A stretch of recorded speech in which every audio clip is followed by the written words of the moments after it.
important it is. And hopefully, right, you'll never be in a situation where you've got to lead in a situation like that, where people are shooting at you, where it is absolutely a situation of life and death right before you. All right? But I'll tell you what, that does not mean that the position of leadership that you have both right now and especially that you'll have in your future, right, is less important than what you saw right there. Yeah, there was life and death. Yeah.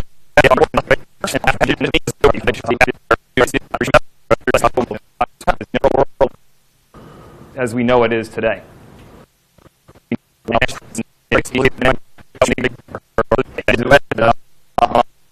That was D-Day, right? What you just saw right there was, again, 71 years ago. That was D-Day, right? For those of you who are big into history, you know that was the day when basically 60,000 Americans crossed the British Channel and helped to preserve the world as we know it is today. And I show that, kind of want to set the tone a little bit. I get kind of cold sweats just watching it a little bit. But also to kind of focus in on this idea of leadership and how important it is. And hopefully, right, you'll never be in a situation where you've got to lead in a situation like that, where people are shooting at you, where it is absolutely a situation of life and death right before you. All right? But I'll tell you what, that does not mean that the position of leadership that you have both right now and especially that you'll have in your future, right, is less important than what you saw right there. Yeah, there was life and death. Yeah, that was about preserving, humankind, right? But the number of people that you all will be able to touch as leaders in your life is a significant thing. All right, and so for the next 45 minutes or so, we're going to talk a little bit about leadership. I'm going to ask you to reflect on it. And then we're going to do a little juxtaposition of how you see yourself, comparing that to how you project yourself, right, as leaders. So a real brief, who am I? So Trent gave you a little bit background. So 13 years active duty in the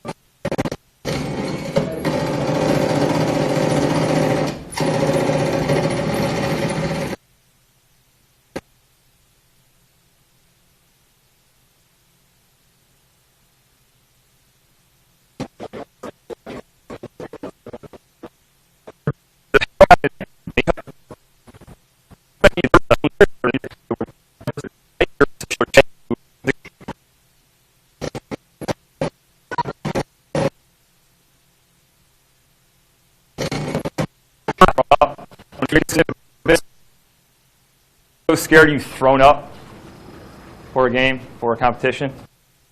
I've been scared you've thrown up. All right. What you just saw right there was, all right. What you just saw right there.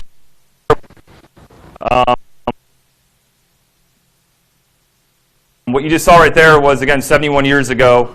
That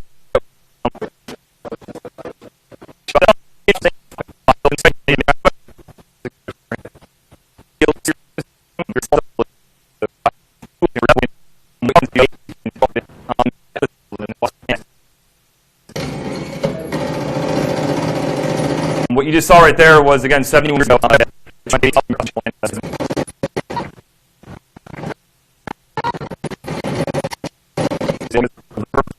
The world as we know it is today. Cold.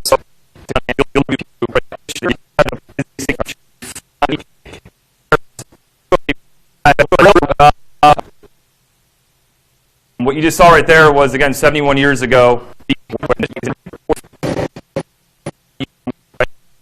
All right, and so for the next 45 minutes or so, we're going to talk a little bit about leadership. I'm going to ask you to reflect on it, and then we're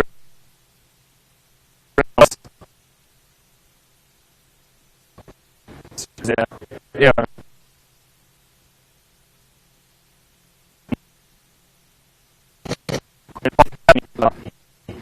situation of life and death right before you. All right? But I'll tell you what, that does not mean that the position of leadership that you have both right now and especially that you'll have in your future, right, is less important than what you saw right there. Yeah, there was life and death. Yeah, that was about preserving, humankind, right? But the number of people that you all will be able to touch as leaders in your life is a significant thing. All right, and so for the next 45 minutes or so, we're going to talk a little bit about leadership. I'm going to ask you to reflect on it, and then we're going to do a little juxtaposition of how you see yourself, comparing that to how you project yourself.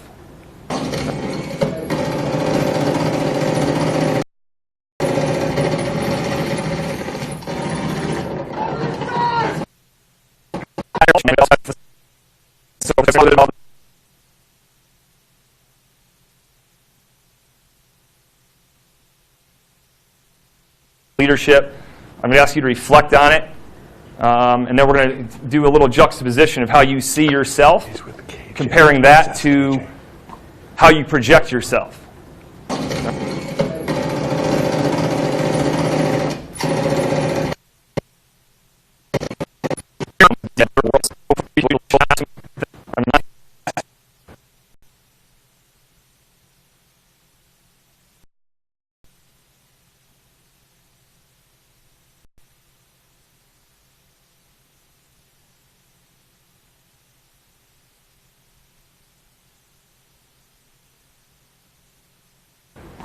How you project yourself, right, as leaders.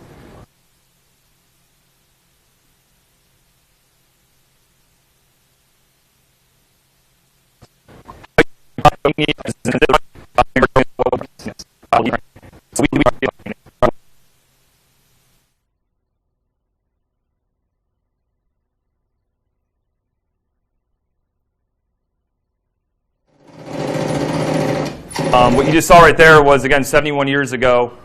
That was D-Day, right? For those of you who are big into history, you know that was the day when basically 60,000 Americans crossed the British Channel.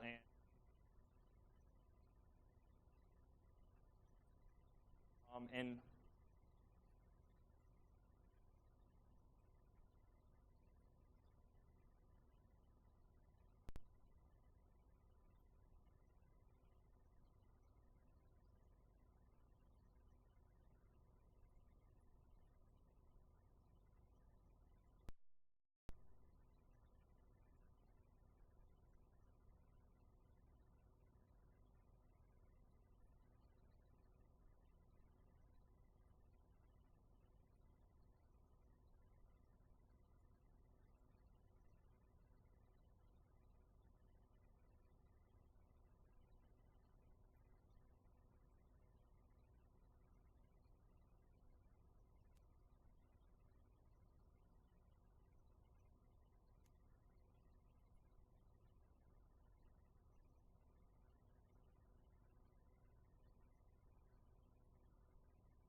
10:21. Oh, yes, yes.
Welcome to the Elite 11 Semifinals, otherwise known as football heaven here in sunny Southern California.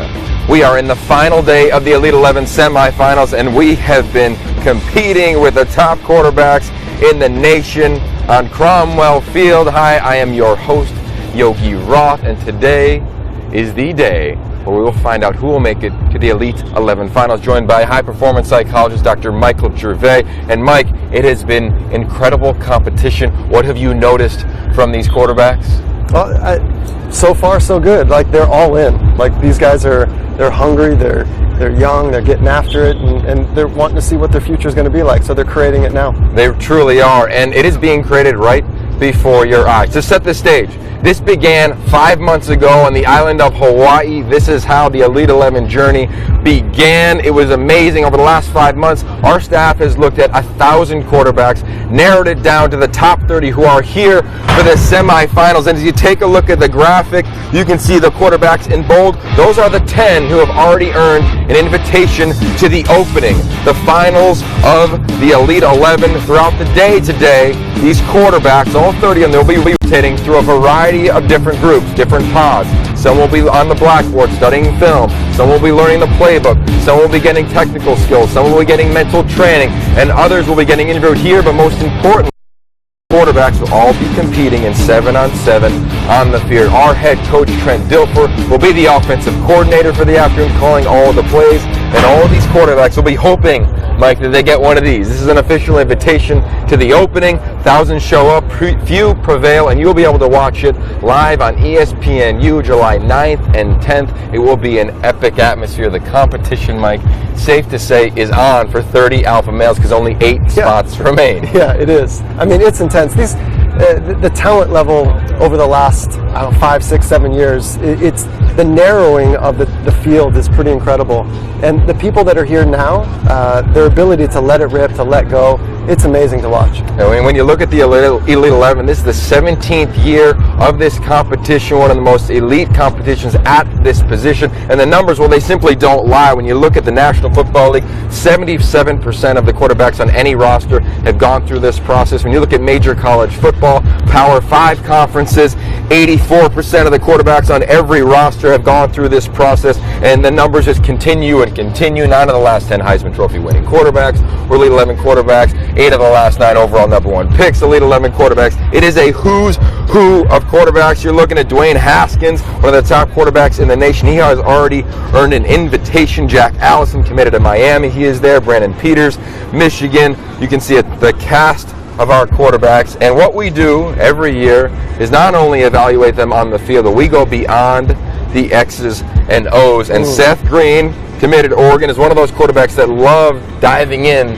to everything beyond the X's and O's. And Mike, you are our high-performance psychologist, but you do many other things as well. And I'll embarrass you for a moment if you'll indulge. But Mike has worked with Olympians from 6 different countries who have won gold medals at the very most recent Olympics. Has worked with MVPs and Hall of Famers in every sport, and a lot of you know him as the Seattle Seahawks high-performance psychologist as well. So, Mike, we had a chance to talk to the quarterbacks, but before we even go into what you said this morning, I want to throw it back, because you've been doing this for a couple years, but this is your 5th season now. Let's go back to 2 years ago and take a look at Mike, high-performance psychologist, addressed the Elite 11 quarterbacks at the finals.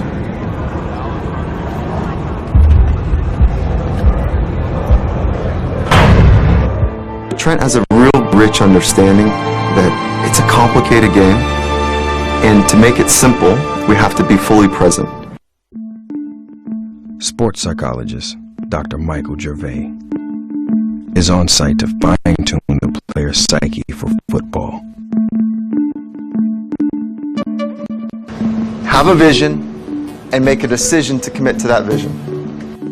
The way to build confidence comes from one place and one place only, which is what you say to yourself, okay? If you can hold on to why you're good and you can embrace challenge in front of you, you got a shot.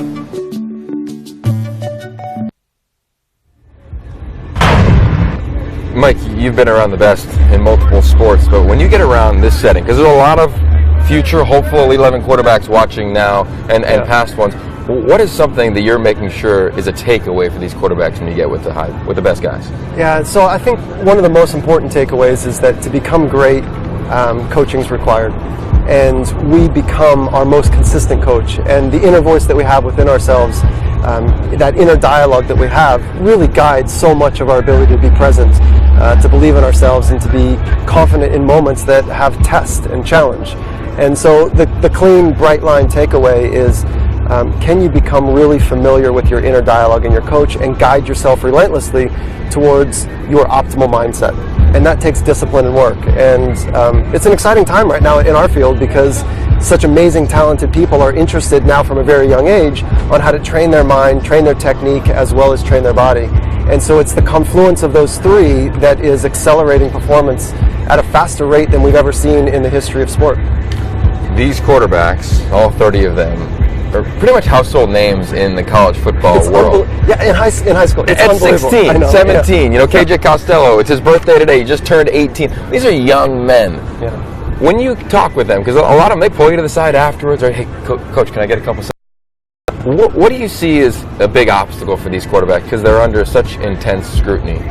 Well, I think the amount of information that's coming into these young men, all of us right now, is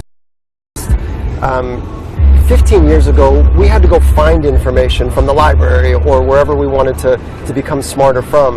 And now there's so much information coming in, a lot of it is noise. And one of the young men asked recently, like, how do you stay connected to, what's most important and not be distracted? And that's been something that's been part of the challenge for elite athletes for a long time, is how do you lock into what's most important and ignore all the noise? It's not easy, but the first part of that is to be really clear on what you're hungry and searching for.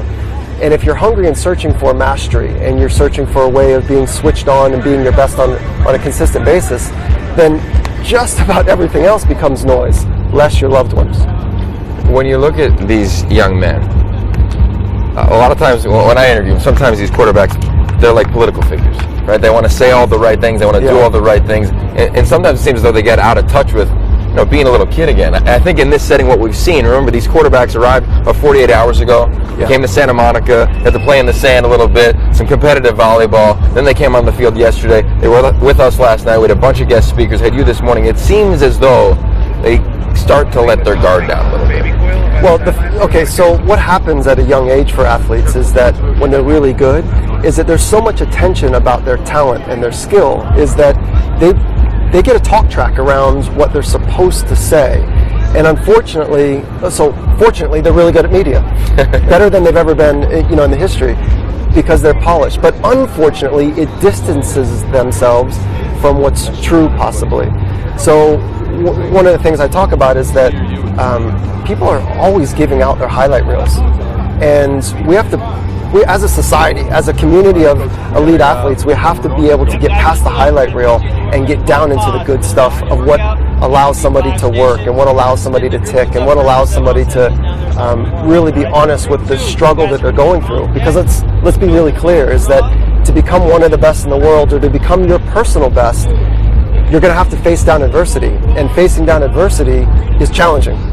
And once we get really honest as a community about the skills required and the perspective necessary to face down adversity, amazing things are right on the other end of it. Well, it was clearly amazing this morning. I want to take a look, give you a little sneak peek at what happened literally moments ago as Dr. Michael Gervais addressed these 30 signal callers. Put your hand on your stomach. And we're going to teach you how to breathe. Some of you already know how to do this, but let's get on the same page. So if you want to find calm and you want to find control, it starts with your breathing. So you start down in your stomach, and then it'll move up to your chest. Okay, so just do it once with me first. So you're going to pop your stomach out, and it's going to move up to your chest. Ready? Here we go. Nice little pinch at the top, more. A little extra sip. You can do more. Now let it go. Just pause. That's one breath. Take another one. We'll sip at the top. Suppose a little more, let it go. Just pause all the way at the bottom. I'm going to drop into this with you later in the afternoon, but I just want you to one of the most challenging things you'll be faced with is how do you face down challenging situations. It's easy when it's easy. But what happens to your mind and what happens to your body when you're really faced with something that's challenging? If you don't prepare for that, and I mean mental preparation, you won't know how to do it. So every thought that you have, and that's these dotted lines here, about something, turns into two things. Either it is a threat or an opportunity. When you have a thought, there's a direct relationship to the parts of the brain that are operating and connecting to your body. So every thought that you have, we're going to make this really simple, is anchoring in one of two parts of your brain, either creating a threat for what's yet to take place or creating opportunity. So if you want to get good at this, where do you imagine we're better at? When we're interpreting the world to be threatening and dangerous, or we're interpreting the world to have opportunity ahead of us? What do you think? Yeah. That was Michael Gervais, our high-performance psychologist, here at the Elite 11 semifinal, streaming live at elite11.com. And Mike, you taught the kids about breathing. And it's one of those things that seems, I'm watching it on playback, and it seems so elementary, and it seems so almost boring. But it's one of the foundations and fundamentals of being able to have a sense of calmness and to face down adversity and to invite yourself to be challenged by hostile events and hostile circumstances. We have to know how to generate a sense of calm. And that sense of calm comes from perspective as well as breathing. It's like breathing is the skill, and then perspective in life is kind of the strategy to understand how to be calm. So we're just anchoring on that part of it, and I don't know, it's one of those things that's changed my life, and I think that I've learned from so many that it's been a massive impact on theirs. So it's great to share that with this generation. we've gone from 1,000 quarterbacks to 30, 10 slots to the Elite 11 finals at the opening have been given away. There's 8 that remain, and while a lot of times you say we're looking for the top 11 quarterbacks, truly we're looking for the top 11 competitors. You work with a guy named Pete Carroll. I want to get your opinion here in a second, but let's throw it back. We've had a lot of guest speakers over the 17-year history of the Elite 11. The Super Bowl champion, national champion head coach Pete Carroll was one of the few speakers we've had a couple years ago. You're not going to want to miss this. Let's take a look.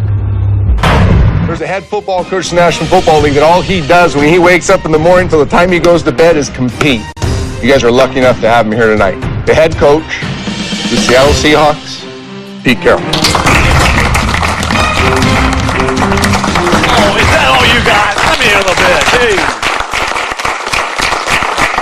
My goodness, you ought to be fired up. Can you imagine what you're into? Wow, this is something exciting. I'm so excited to be here. I haven't been able to talk to football players all year. So to have a chance to be around you guys is a big deal to me. What we've done with our players from day one, Matt Castle, Mark Sanchez, Matt Barkley, some pretty good names in football, aren't they? Those are the guys we had come through our program. Every one of those guys sat in a room like this and heard some of this stuff. I'm going to lay it on you because I want you to hear it. All we've ever tried to do with our quarterbacks is make them perform like they're capable of performing. There's hours and hours, 90-something hours of work here. You have an extraordinary opportunity to draw stuff in. You're with the best of the best. And now let yourself play. Play your position, function, deliver the ball. You're a point guard. Make the team go and let them feel you. That's what you're out for. Maybe somebody's talking about the best quarterback. I'd be looking for the best competitor. Bar none. That's it. I'm looking for the guy that's going to compete. It might not be the strongest arm, might not be the tallest guy, might not be the fastest guy. I want the guy that's going to frickin' battle for me day in, day out, every moment to moment. I'm going to know who he is, and we're going to go win championships. I think Elite 11 is just such an incredible opportunity. I think you know that. Now what you do about it, we'll find out. Best of luck to you guys. See ya. You know Coach Carroll as well as anybody. That was the lockout year. He literally was missing football. He's been around Elite 11 forever. You've been around this program in Seattle Seahawks for a long time. When you see that, is it the way he talks in front of the quarterback, same way he talks in front of the team in Seattle? Oh yeah, he describes himself as being a competitor, and you know, he's got an infectious way to just spark a culture and to bring life into it. And yeah, he's got a lot of energy about what it takes to become great, and maybe more importantly, there's a sophistication that is right underneath his enthusiasm about the methodology and how. and the value of training, your mind, but also in an old school context of, the traditions of great football. And so there's this really weight that I've been able to observe that he has, as well as the sophistication in the science. It's pretty remarkable. What else is remarkable was yesterday here at Elite 11, Mike, at the semifinals. We had over 100,000 people watching this live stream, over 100,000 social media impressions. It absolutely went nuts. That means there's probably a lot of eyes on you right now, a lot of young quarterbacks, a lot of performers, a lot of coaches. One nugget, one last piece of advice for the quarterbacks here that are all trying to earn a spot, the Elite 11 finals at the opening, as well as anybody who's trying to find their way to the Elite 11. What would you tell them? Identify your optimal mindset. Know exactly what your optimal mindset is. Go back in history and really categorize and call out what it sounds like to be in your own mind when you're at your best. Call that and label that your ideal mindset. When you know your ideal mindset, and that's when you're at your best, everything leads to that. The way you prepare, the way that you have thoughts, the way that you think about strategy of football and life, leading towards an ideal mindset. And so those that have that access to know what their ideal mindset is, and they have the inner dialogue to coach them toward it, it's such an accelerant to growth. And that would be the number one nugget. I like that. Well, we're going to take that nugget here on set today as well. We're going to be going all afternoon long, elite11.com. We've got the top 30 quarterbacks in the nation. You're going to meet them personally. Now we're going to start the rotation. 7-on-7 has started. And if you're a Georgia fan, Jacob Eason, he's on his way to getting the hot seat here. Any question you have, tweet it at us. We'll make sure we ask him all the hard ones. But don't move. elite11.com. We're coming to you live all day long.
Welcome back to the Elite 11 semifinals, streaming live at elite11.com. Taking all your questions, input, comments on all social media platforms, Snapchat, Twitter, Facebook, Instagram, whatever you got, we want to hear from you. We appreciate you tuning in. I'm now joined by our first quarterback on set on the final day of Elite 11, Jacob Eason. Jacob, welcome to the set, man. We appreciate the time. Appreciate being here. Yeah, for sure. So what's the experience been like for you? I mean, you're on your way to the Elite 11 finals, already earned an invite to the opening on ESPNU on July 9th and 10th. But what has this last 48 hours or so been like? It's been crazy, you know, just the speakers to the football players to just being around all these guys, it just makes you want to compete, become better at being a quarterback. And, you know, with the speakers, you've a lot of details and descriptions of like what I strive to be and how to get there, and it's just been an overall great experience. Earlier this morning and previously on set, we had Dr. Michael Gervais. What's a nugget that you pulled from him from this morning? Because I think he hits you guys with things that you may not have heard before. Just one of my big things is confidence, and how he hit on confidence is how you're able to control it is one of the key things I took away from that, and just how to cope with stress and coming back in and gathering yourself in times when you need to, like before a game, and just keeping the confidence, and that's one of the things I'll be able to take home and use for my senior year. How hard is that? Because fans out there, they look at quarterbacks, you get all these offers, people love you, you're on the covers of magazines, you're on set here at this, but you're human as well. Confidence can get shook at times. Well, how do you deal with that? With that, I just go back to my priorities, keeping a good faith and just remember my family and my morals and what my family taught me to be, and your name's going to get out there a lot, and I just remember those three things and just try to stay grounded as much as possible and just try to be the most humble human being I could possibly be. So prior to all these quarterbacks coming to the Elite 11 semifinals, we gave you guys questionnaires, essays, trying to dig into these quarterbacks and find out who they truly are. A quote stood out to me from one of your essays. You said, football is not just a game, football is a lifestyle. Where does that come from? I saw that quote in a book that I read, and it just stuck out to me. It's just one thing that I just completely agree with. Football for guys like everybody here in the opening, and football is not just something you do. It's something that it's more than that. If you want to be a Division I football player, then you just got to take it upon yourself, and it's going to be part of your lifestyle. You're going to have to set things aside. You're going to have to say no to a lot of things, like fun things, like in the summer when you want to go out on the boat, you got to grind, get ready for the season. But football isn't just a game; it's a lifestyle, and I've taken that quote and I've tried to put it into my game as much as possible. I love that. Another element from your essay it struck me and struck our staff is that we asked everyone if they could have dinner with three people. Your list was Blake Lively, respect, Peyton Manning, respect, and Liam Neeson. Are you a Taken fan, man? Do you have like the Liam voice where you can just go there? I just like watching his films, from Star Wars to Taken to all these films that he's in. He's just the main guy in all those films. I just want to ask him, what's it like being taking on the role of so many different people and just being the guy. That's one of the questions I'd have for him. That's really cool. Like your inner Liam Neeson when you get to 7-on-7 or get a game? I wouldn't really know how to do that. He's got kind of a distinct voice, but I try to be the best I can be. I'm not no Liam Neeson, but I try to. He's got a specific set of skills, as you do as well, man. When you look at your skill set, what really jumps out? I'd say just being able to stay in the pocket and deliver the ball where it needs to be is one of the things I take pride in, and that's the best part of my game, I think.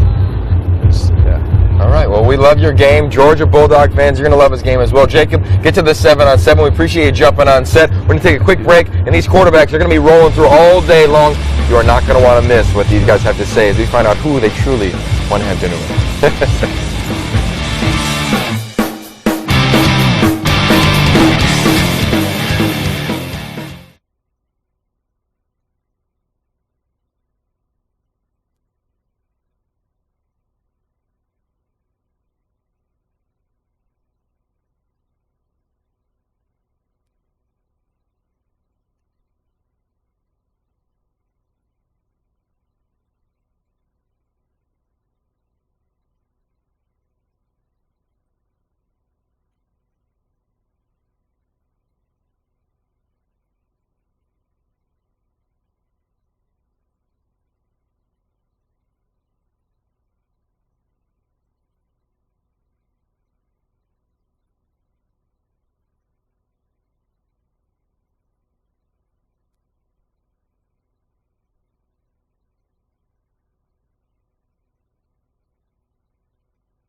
And welcome back to Elite11.com. This is the Elite 11 Semifinals. We've gone from 1,000 quarterbacks to 30 quarterbacks who are going to be the 18 invited to the Elite 11 Finals and ultimately selected as our Elite 11 quarterbacks. One quarterback who's on his way to the finals, Dylan Sterling Cole out of Westfield, Texas. Dylan, welcome to the set, man. We appreciate the time. No problem, Coach. I'm happy to be here. Hey, we're happy you're here. You're one of the more dynamic athletes. You know, you really have a full package at the quarterback position. What's it been like for you at the Elite 11 learning from Coach Dilfer and this incredible staff? I mean, honestly, it's been a blessing, you know, coming out here, learning from all these coaches all around the country, you know, just spending time to get to actually know the coaches and see what they've been able to do and whatever they've been able to teach us, whatever they've been doing to teach us to help us gain the knowledge.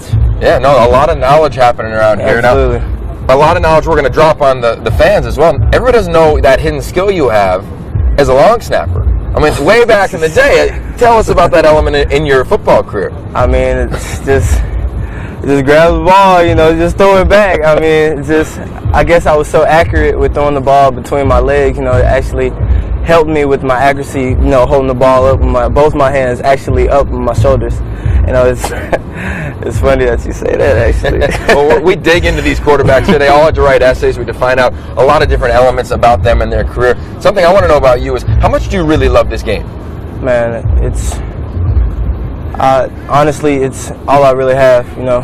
I mean, from deep down inside, I play it for my family. I play it for my mom and my grandmother who passed away, you know. She kind of got me into actually playing football, you know, and it's that deep feeling that I have to play this game for her, like in her honor. It's interesting. We did an interview last night. You can see it at Elite11.com as well, and you talked about what you do for every game. Tape your left wrist. Yes, sir. Right? And you write your grandmother's initials on you? Yes, sir. And then what do you do after the game? I carefully cut the tape off slowly, and I place it in a bag with all the other tape.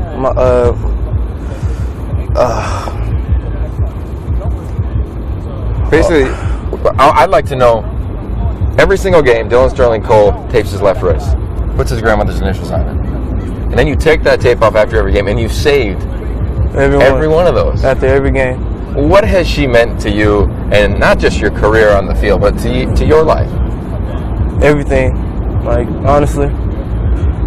From just a baby, you know, she's been helping my mom, because actually we really didn't have too much, you know. And she just helped a lot, helped me with my math, my reading, helped me in school when I and she's just truly a blessing.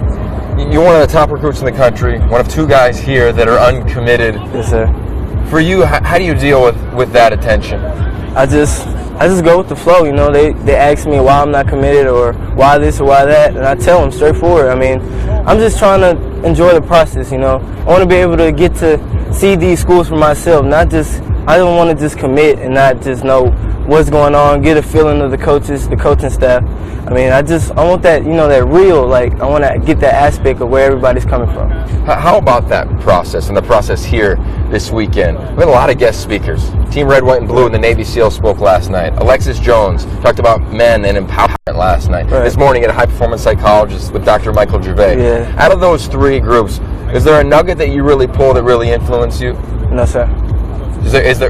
Did you enjoy one maybe more I so enjoyed than all the other? three. Yeah, did one stand out? Was it Alexis last night? It was Alexis. I mean, seeing where she came from, my mom came from the same kind of, I don't know how to put it, but I know where she was coming from when she was speaking, and I felt deep down inside where she was coming from, and it really hit me. And you can see elements of Alexis Jones' speech on all of the Elite 11 social media platforms. The full speech will be up on Elite11.com later today as well. Dylan Sterling Cole, lastly, what has been football heaven like for you with 29 others of the top quarterbacks in the country? It's been great. It's been a blast. I love it.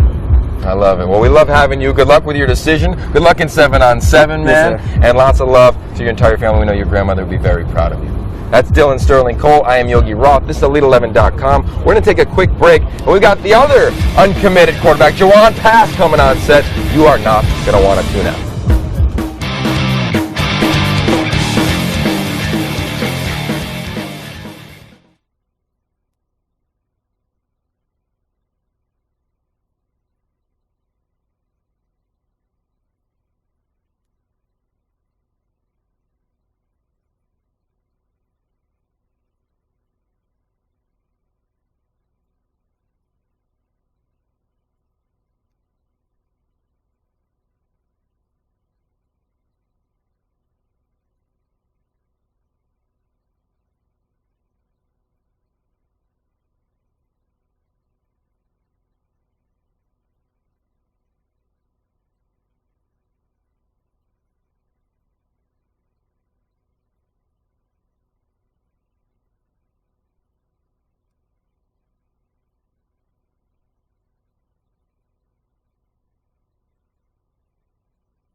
Look at that smile right there. That's Juwan Pass. I'm Yogi Roth. This is Elite11.com, the Elite 11 Semifinals. We've gone from 1,000 quarterbacks to the top 30 quarterbacks. Ultimately, we'll get to the top 11 quarterbacks in the nation. You'll be able to watch that July 9th and 10th on ESPNU. But for now, keep the conversation going on social. I'm fired up to hang with you, Juwan. Yeah, First and foremost, I got a lot of questions. We don't have a lot of time. I got to ask about the nickname, Puma. Yeah. Where'd that come from? When I was a baby, my cousin nickname, it just stuck with me ever since. I like it. Well, you got that quick strike ability. You turn your film on, you can't help but fall in love with it. What has this experience been like for you? There are 29 other quarterbacks, man, 29 other alpha males, and you're dropped right in. It's a blessing to be here. You know, it's a great experience. I've never been on the West Coast before, so I'm just glad to be out here. Oh, well, a lot of people are wondering, is that a little lean towards maybe a school on the West Coast? You know, we like it out here as well, or maybe not. Regardless, we won't put you on the spot. The other quarterback who is uncommitted is Juwan Pass. But I want to talk about one of your biggest influences in your life, your mom. Yeah. How has she really inspired you? Because I have just heard so many rave reviews. I cannot wait to meet her. I've heard she's coming to the Elite 11 Finals. Yeah, she just always been behind me, you know, everything that I've done. Always been there for me, and she just can't ask for a better mom. I love that. Well, we cannot wait to meet her. Now, the other thing fans want to know, we talked about it a little bit last night, but your forearms. Yeah. You got these sweet tattoos. Come on, put them up for the camera and let us know what they say and why you have that. They say dream chasing, because I'm chasing my dream, playing the NFL one day. And what about that? Where did that dream even start? Since I was a kid, you know, I always had a dream to play in the NFL, and it could change my life, help my family, things like that. How about your dream to be in Elite 11? When did you first hear about this competition? I think I was a freshman in high school, and I was watching it one day on ESPN, and I just told myself ever since then that I want to be there one day. When you first meet Juwan Pass, for those of you that have met him, you're a pretty shy guy, but as you get to know, you get that smile, you lighten up. If you were to describe your personality a little bit, how would you do it? Like when you first meet me, I'm real laid back, you know, kind of quiet, but once I get the hang of things, I start lightening up. Speaking of getting the hang of things, the coaches have talked about your ability and how you've grown throughout the drills over the last 48 hours or so. What's something you've really learned from Trent Dilfer and this coaching staff? Always compete, you know, go hard, get better, you know, learn, take everything you can, learn. That's it. That's the biggest thing. I love it. Well, he's got that California cool vibe, so we're going to keep him out here for at least another 4 hours or so. Yeah. He's heading to 7-on-7. You'll be able to watch that at Elite11.com. Juwan Pass, the last of the uncommitted quarterbacks. You fans out there, we're reading all your tweets. We know where you want him to go. He will make a decision when he is good and ready. Juwan, we appreciate it. Don't go anywhere. These quarterbacks, they're going to continue to roll through. You'll check out some 7-on-7. Everything is live at Elite11.com.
Civil rights because I feel like I can make a difference in the United States just for people to live better.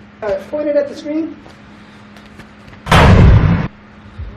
And that's Derek King. This is Derek King, I'm Yogi Roth. Welcome to the Elite 11,000 quarterbacks to 30. Who's going to make it to the final 18 to compete to be named the Elite 11 quarterbacks? I want to jump right into that. We got to follow up. Civil rights? Oh, yeah. Where did that come from? Where was that desire from? I mean, I just like the things that guys like Martin Luther King and Malcolm X do. They changed the world, and I would like to do the same. You think quarterbacks have that kind of thing inside, that swagger where they can change some elements? Yeah, I mean, definitely play quarterback. You have to be a leader. So I think being a leader has a lot to do with what guys like Martin Luther King and Malcolm X did. So, yeah. So I've been told this rumor, but I was told that you're not like 6'4" and only tall quarterbacks can play major college football. Is that true? No, sir, not at all. I mean, I'm not 6'4", but I think anybody can play quarterback. It just depends on how good you are and how hard you work. So yeah. Did you always have that belief in yourself? Most definitely. Where did that come from? I feel like I just like to prove people wrong. I feel like I can show everybody what I can do, and just because I'm not 6'4" doesn't mean I'm not a good quarterback. I heard that. Are there guys out there that inspire you? Obviously going to TCU, Trevon Boykins is a guy out there. Are there guys that have really shown you, yeah, you don't have to be 6'4" to play this position? Yeah, I mean, I would say the best quarterback who's doing something right now is probably Russell Wilson. Winning Super Bowls, he's 5'10" and a half, 5'11". So I think he just proved it that you can be any size play quarterback. I think it's a great call. And earlier today, you saw our high-performance psychologist, Dr. Michael Gervais, on set. He's the Seattle Seahawks psychologist. He works directly with Russell Wilson. What's a takeaway you got from this morning sitting in on that session? I mean, I feel like he just talks about a lot about our mind, like mind settings and how to breathe and how to get things right just to be better at football. I like that. Well, we got to dive into you a little bit, right? We learned about these young men. They write essays for us. They do questionnaires. A quote that jumped out to us as a staff was from you that said, "Success without adversity is impossible." Yeah. Where does that come from, and where's your adversity? I would say you have to, in order to be successful, you have to go through some things. You can't just come out here and just do the best you can do every day. You have to go through some adversity. And I would say my adversity would be that I'm not 6'3", 6'4". I'm a 5'10" quarterback, just out here trying to prove everybody wrong. Proving everybody wrong, you have done that. A takeaway from this staff, from Elite 11, that you can really remember from a football standpoint. Where have you gotten better over the last 48 hours? I feel like I got better in a lot of my mechanics and mostly my mind. To teach me a lot. I'm out here to learn and trying to get better. You can tell, out of all the quarterbacks, I don't know if anybody's leaning in and taking as many notes as Derek King. He's going to be throwing it 7-on-7. You're not going to want to miss it. Derek King on his way to TCU. The Horned Frogs, they're fired up. We'll give the symbol. There it is. We're all over it. Stay tuned. Elite11.com. We're going to take a quick break. And we've got two quarterbacks that are going to rival schools. And that's right, we're going to sit them right next to one another.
Welcome back to the Elite 11. I am Yogi Roth, joined by two quarterbacks that are going to rival colleges. Brandon Peters on his way to Michigan, Messiah DeWeaver on his way to Michigan State. Fellas, I want to ask the obvious. When was the first time you two met?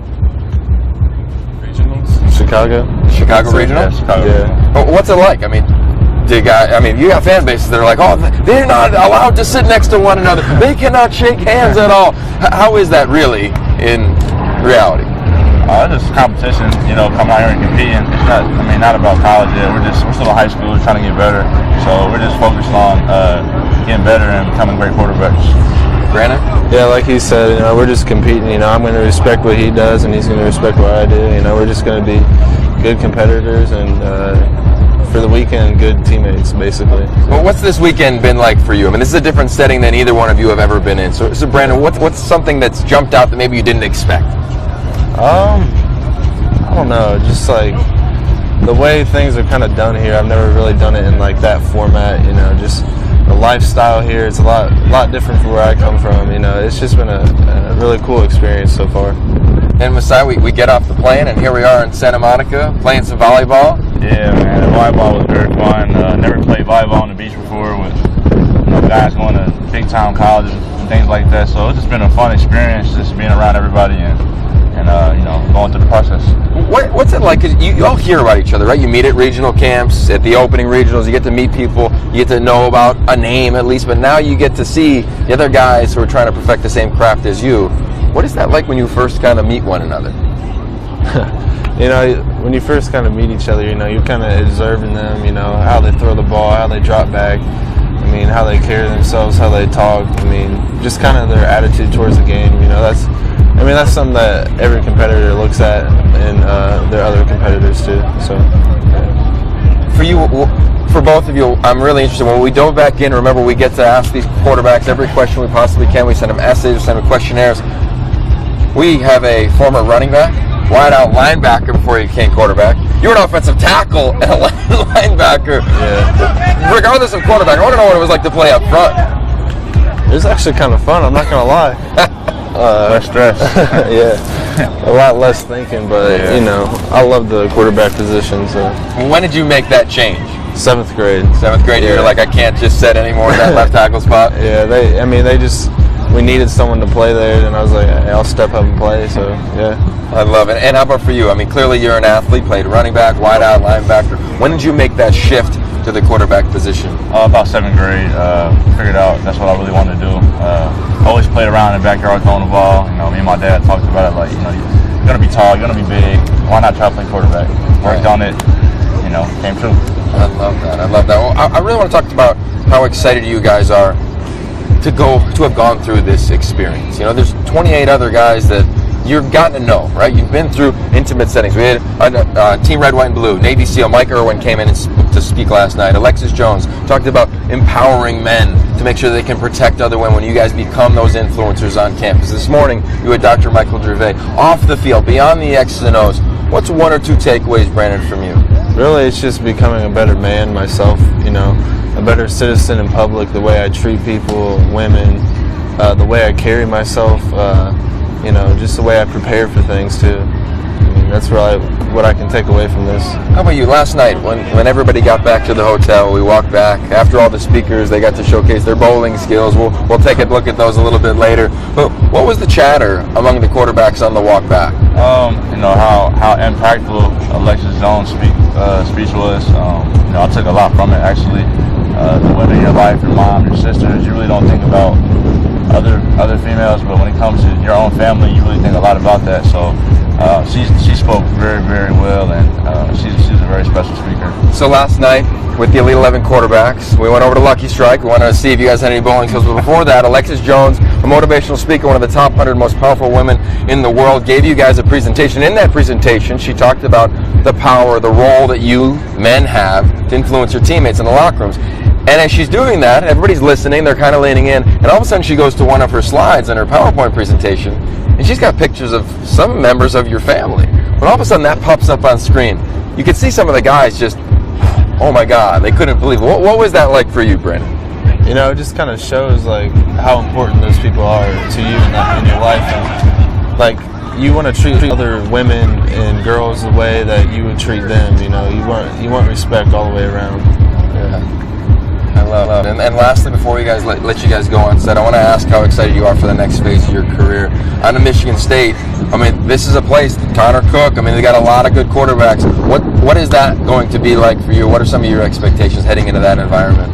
Head in, just work very hard. When I get there and I get up there in January, just work as hard as I can and, you know, be a great leader, come in vocal, and, you know, that's really it. And just work as hard as I can. I'm going to be a freshman. Nobody's going to care what I did in high school. Coaches won't care what I did in high school. So I come in with a fresh slate, and I come in working hard. That's basically it. And Jed Fish, Jim Harbaugh, I've known those guys for a long time. Yeah. It's going to be a fun cast of characters to go into the meeting room with. Oh, yeah. It's definitely going to be a different experience coaching-wise. And, you know, playing for those guys is definitely something I'm always going to remember for the rest of my life, playing for him. And, you know, going in there, you know, you just got to work hard. You know, nothing's given to you. So, you know, I'm going to put in my work and try to get to the best I can be. I love it. Well, this is the Elite 11 semifinals. Messiah DeWeaver, he's on his way to the finals. Brandon Peters is on his way to 7-on-7 to compete for a spot. You can watch that on ESPNU July 9th and 10th. But for the rest of the afternoon with the quarterbacks, they will continue to roll. When we come back, we're going to watch a little 7-on-7. We're going to have assistant coach Jordan Palmer on set. We're going to talk about some of the exact skill sets some of these quarterbacks who are competing for the final 8 slots the Elite 11 finals have and what they need to do to get that golden ticket.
Welcome back to the Elite 11 semifinals. I'm Yogi Roth here in football heaven. It's gone from 1,000 quarterbacks to 30 quarterbacks. Who's going to be the 11 quarterbacks? They're all trying to get right here to the opening to get this ticket. 1,000 show up, few prevail. 10 are invited among these 30. Today, 1, 2, 3 may get invited based on their 7-on-7 performance. We're going to go to the war room immediately after this. You'll be able to follow it on social. Keep following us on every social media platform. We are responding. Twitter, Facebook, Instagram. We're getting a lot of love from people out there. Got to give a shout out to Mrs. Taufo, battling her third bout of cancer right now. She's been tuning in all weekend long. The mom of one of our coaches, Sione, said thanks for watching. We love all the social media love. We are joined by one of our social media mavens here, Jordan Palmer, assistant coach. Jordan, what have you noticed, right? We're in the last 3 hours or so of this competition. Yeah. What have you seen collectively, big picture, from this group? You know, I think we've seen progression. I think when guys got here, it happens every time, but they're trying to figure out what's going on. You know, who am I throwing to? What type of things am I going to be learning? And we've just seen guys steadily get better. The other thing that we've seen is a couple of guys kind of lead the pack, and guys who have started to assert themselves amongst the group and able to take what the coaches are giving them and apply it to the drill. And ultimately, if you want to be a great quarterback, that's what you have to do. I heard that. Well, these young men are all now throwing in 7-on-7. The groups are rotating, really trying to find out if they earn a spot in the Elite 11 finals. From that first group of 7-on-7, those are quarterbacks who already have earned an invitation to the finals. Yeah. Felipe Franks, Jarek Warrantano, Jet Duffy, Dwayne Haskins, and Malik Henry. He didn't throw this afternoon, and Shea Patterson. When you looked at those young men in that 7-on-7 group, what did you see? What stood out? You see it right here. Those are the 10 highlighted, bolded names. They're already invited. I ripped off 6 of them. Out of those 6, who stood out in 7-on-7? You know, I think Jet Duffy is a guy who stood out all week, and then it was easy to see that start to happen when he got a chance to go 7-on-7, because he's just a guy who is extremely coachable. He jumps out to me as probably the most coachable kid here. Again, these kids are awesome. They're listening. They're all in. They're buying into what we're saying. There is something different about Jet Duffy. You know, coachability, I say a lot, is not just about saying yes sir and tucking your shirt in and nodding your head when a coach talks to you, but honestly, it's about being athletic enough and disciplined enough to do what the coach says. Jet in 7-on-7, we talked about just find completions. Be addicted to completions, and we saw him just go right down the field methodically, and when he had an opportunity to push the ball down the field vertically, he did. You know, another guy is Shea Patterson. He's jumped out about how quick his release is all week, how quiet and confident he is, and 7-on-7 was a great opportunity for him to come in and show that. And he did have one play where he threw a pick 6, but it was a receiver kind of getting beat on the coverage, the corner breaking underneath it, not his fault. And you could see it in his face where I'm frustrated by that, but I totally understand and I'm ready to move on. That's just a demonstration of a kid who's mature beyond his years and a kid you want to have quarterback your team. I heard that. Well, Jet, he has truly embraced the Elite 11 experience. This is a man at the first Elite 11 opening regional he goes to, has no offers, literally got a phone call from a coach at McNeese State, got his first offer. We'll make sure we ask him that when he gets on set here momentarily. But prior to that, we know who inspires all these athletes. It's not just the coaches, it's their parents. And AJ Lawrence, the third member of our team, is now with Chaz Surratt's folks, talking about really how they've influenced this dynamic athlete. I am here with Kevin Surratt, the father of Chaz Surratt, who's an incredible player out there, and he's great on the gridiron as well as on the pine out there in the basketball court. Can you tell me a little bit about your son's athletic history? Well, he started out about at the age of 3 playing YMCA basketball, and that's been years ago. And then my youngest son came aboard when he was 3, so they were being on the same team since they'd have been about 3 and 4 years old.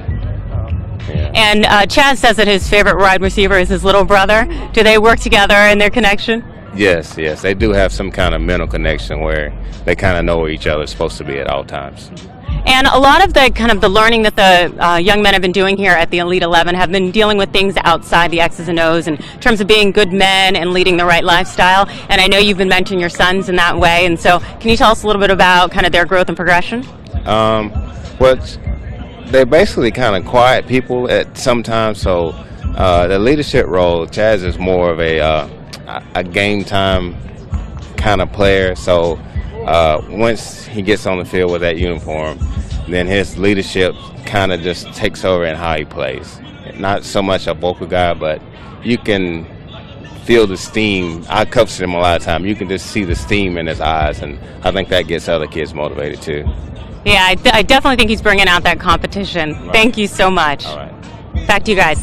Thank you, AJ. You talk about steam. I mean, not only is he the only lefty, but let's just paint the broad picture of Chaz Surratt. This is a young man who goes through summer workouts a year ago, bangs up his knee, doesn't tell anyone, doesn't tell dad, doesn't tell mom, doesn't tell coach, competes, just wins the state championship in football. And then they're knee-deep in basketball season, doesn't tell anybody again. Just leads them to the state championship in basketball. They lose in the final, but finally after basketball season, gets that surgery. What have you noticed about him beyond just his sheer ability? You know, I think he has that type of athleticism that translates across the board. It's everything you want to see in a quarterback. And being the only lefty here, you know, a lot of this stuff is set up for righties. You have 29 righties. The world was made for righties, right? And but we've seen him just seamlessly go through each drill, make it his own, take some of these new things that we're working with, and he's been able to apply it. And so it's no surprise to hear that he's that type of player on the basketball court too.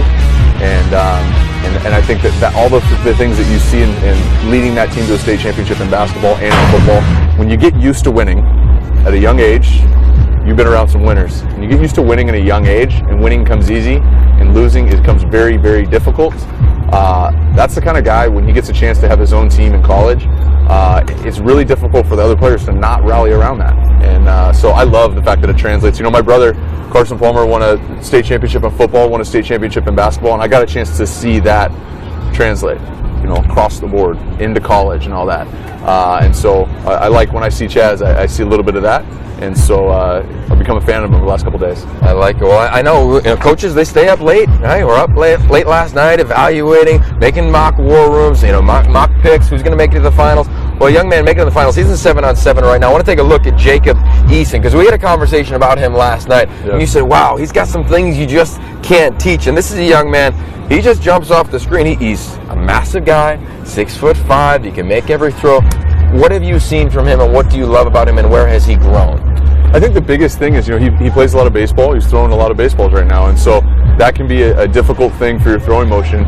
And so we've seen him be able to come in here and really change some of the things that he's over there.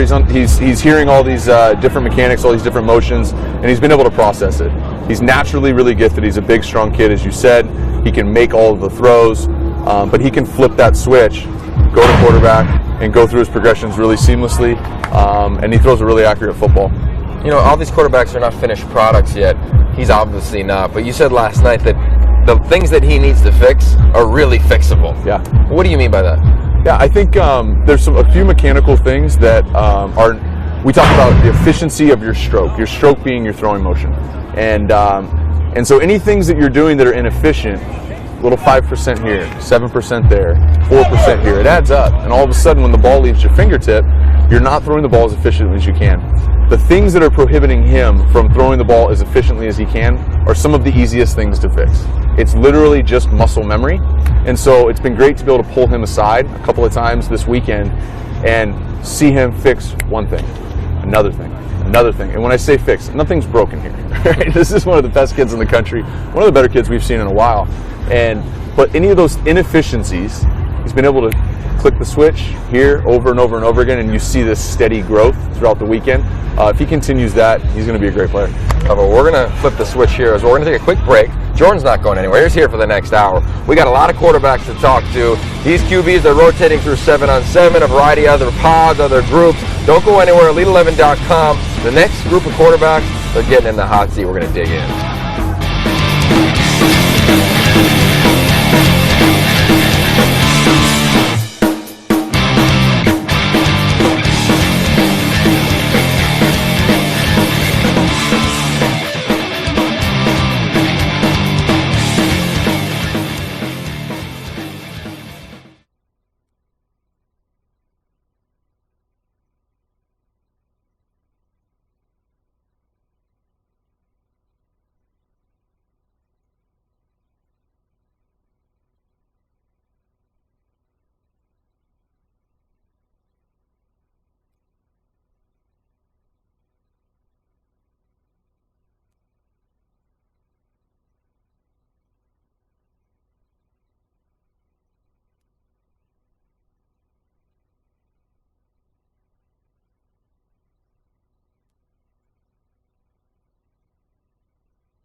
What don't you want to get asked? We'll go there.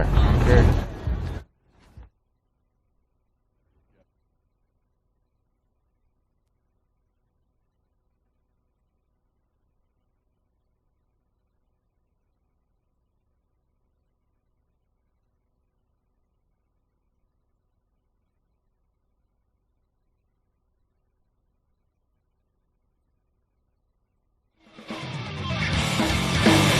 Welcome back to the Elite 11 semifinals. You're looking at a little 7-on-7 action. You see Jawan Pass. You see Brandon Peters.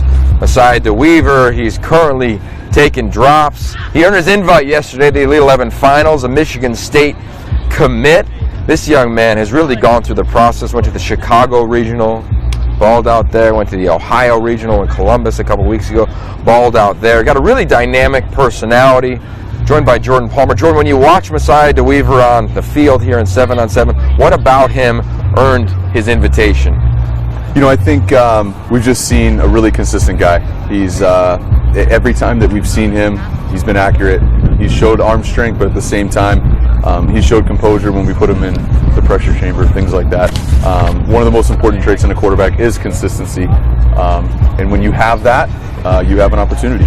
I love it. Well, our opportunity right now is with Austin Kendall joining the set. Austin, Oklahoma commit from North Carolina. Yeah. First time in Southern California, enjoying it out here? Yeah, I really am. Just a great opportunity to be with you guys and the rest of the players out here, amongst the 30 players. So really looking forward to it. It's exciting. You know, we had a chance to drive back to the hotel yesterday, and I could listen to you as we drove past Staples Center, went through LA Live. What was it like for you here being in Los Angeles with the bright lights of the Elite 11? Yeah, like I said, just excitement, just being around with these guys, meeting new guys too. It's just a great opportunity for me and just good relationships for the future. So. Yeah, I think that's what's so fun for me being here, watching you guys start those relationships. You know, I made the comment to you guys that 31 years old, and some of my closest buddies are from the Elite 11 from years ago, and so I love watching you guys start to put that together. Yeah. Who's been some guys that you've kind of buddied up with? I mean, I've known a couple guys from the past. I'm buddied up with Felipe Frank, Shea Patterson, Jacob Eason, a number of guys, and it's just been a great process with them. So cool. You know, we do all these essays with these quarterbacks. We make sure that we dive in and we dig in, and I got his essay right here. Don't worry, we won't put it on anyone's Instagram account. We might Snapchat it as long as you don't save it. I'm just kidding, but I'd like to know. I mean, we had Brandon Peters up here. He started out as an offensive lineman, made the shift. You clearly started out as an offensive lineman. Where were you up? Were you a left tackle? I was a left guard protecting my older brother, actually.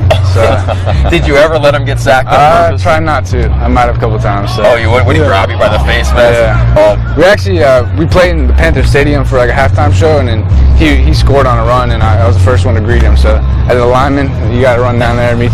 It was cool experience just to be with my brother out there. So it's pretty cool. Speaking of this cool experience, we try to do a lot of things off the field. We've talked about them, right? Beyond the X's and O's, you had a lot of unique speakers. I want to know about on the field. Where have you really grown from coaches like Jordan Palmer, Trent Dilfer, George Whitfield?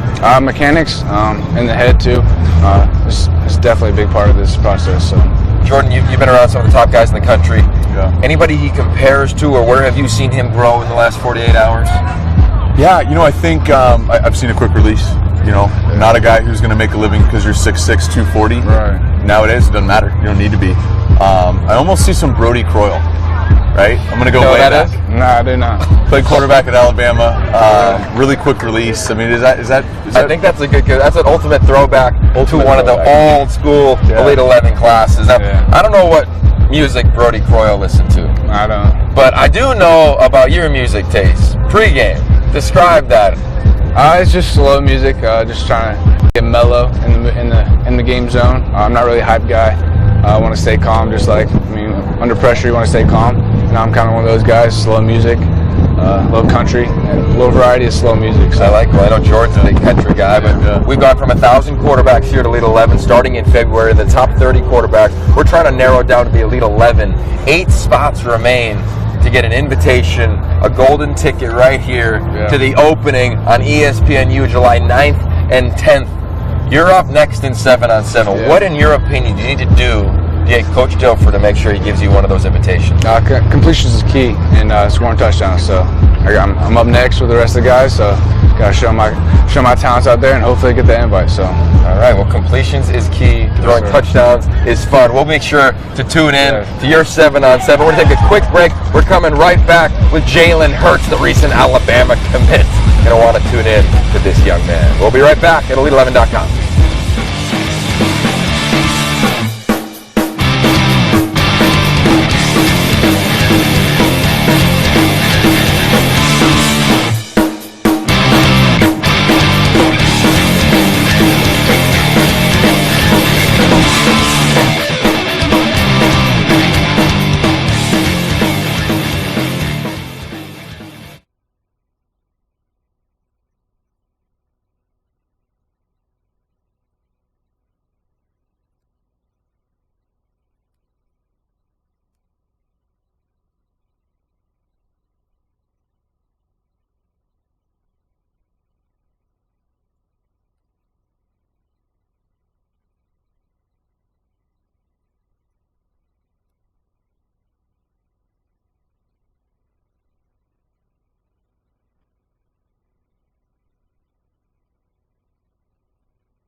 Welcome back. I'm AJ Lawrence, and I'm here with Jamie Newman's dad, Willie Bigelow.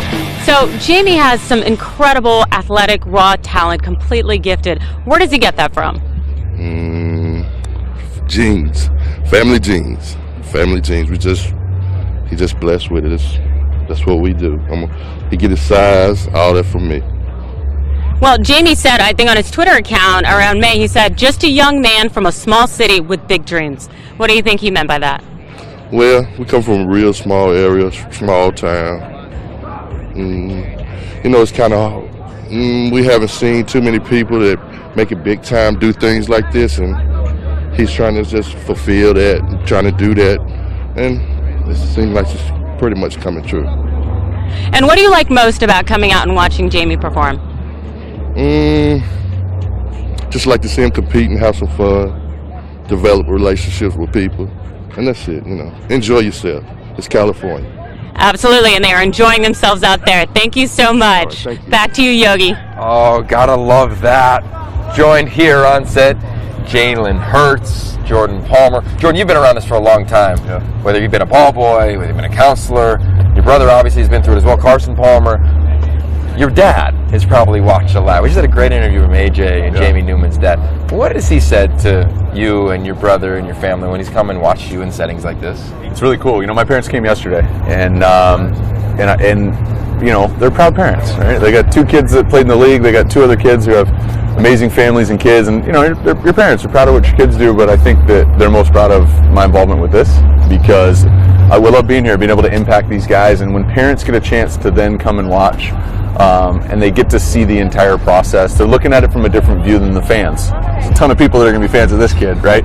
But it's a different vantage point when you're the parents. And I know my father and my mother, who've come to all these things, dropped me off when I was a little kid, picked me up at the end of the day and asked me how it was, but then to see it get to this point, it's one of my favorite parts of the Elite 11.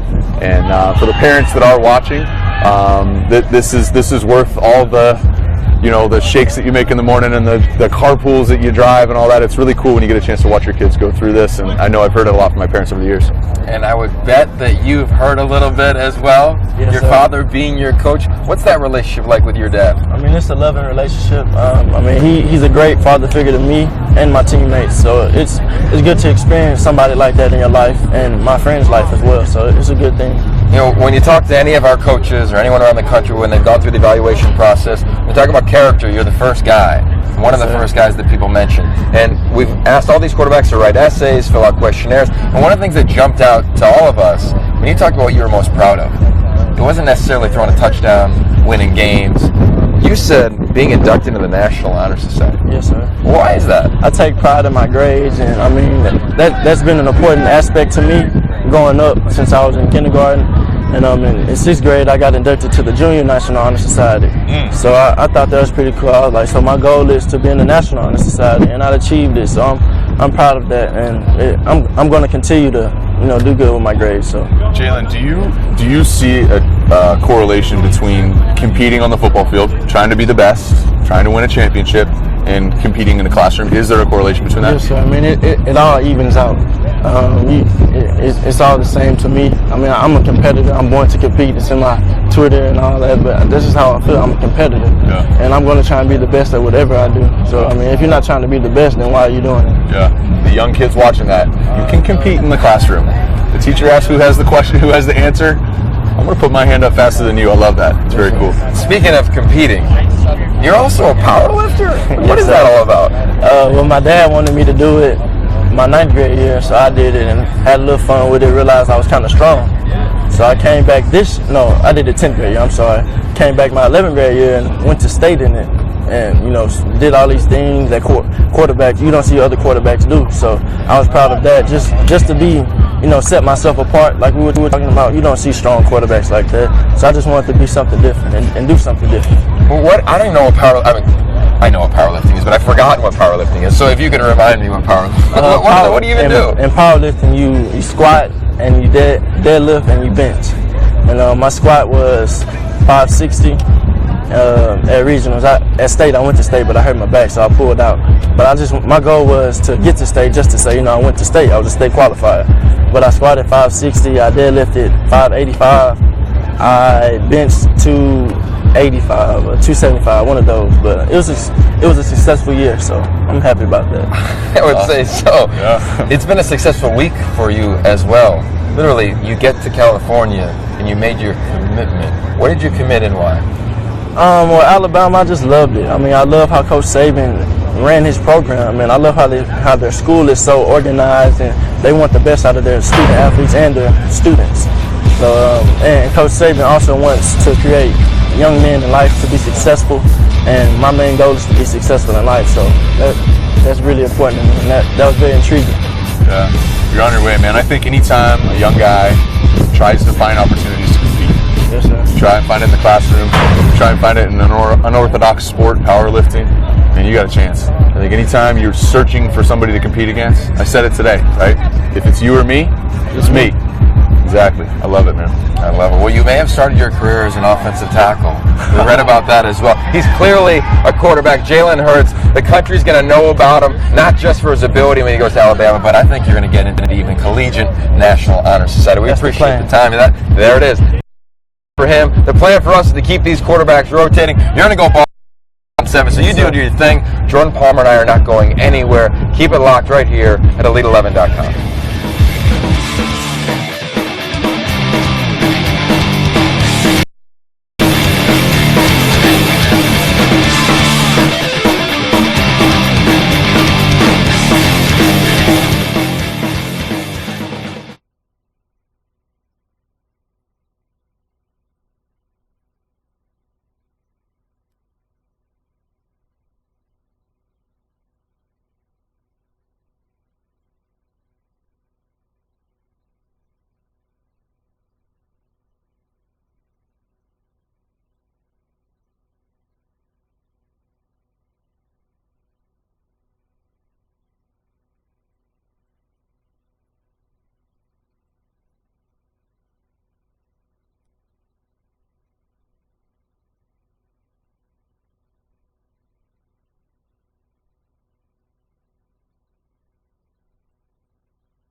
Welcome back to the Elite 11 Semifinals.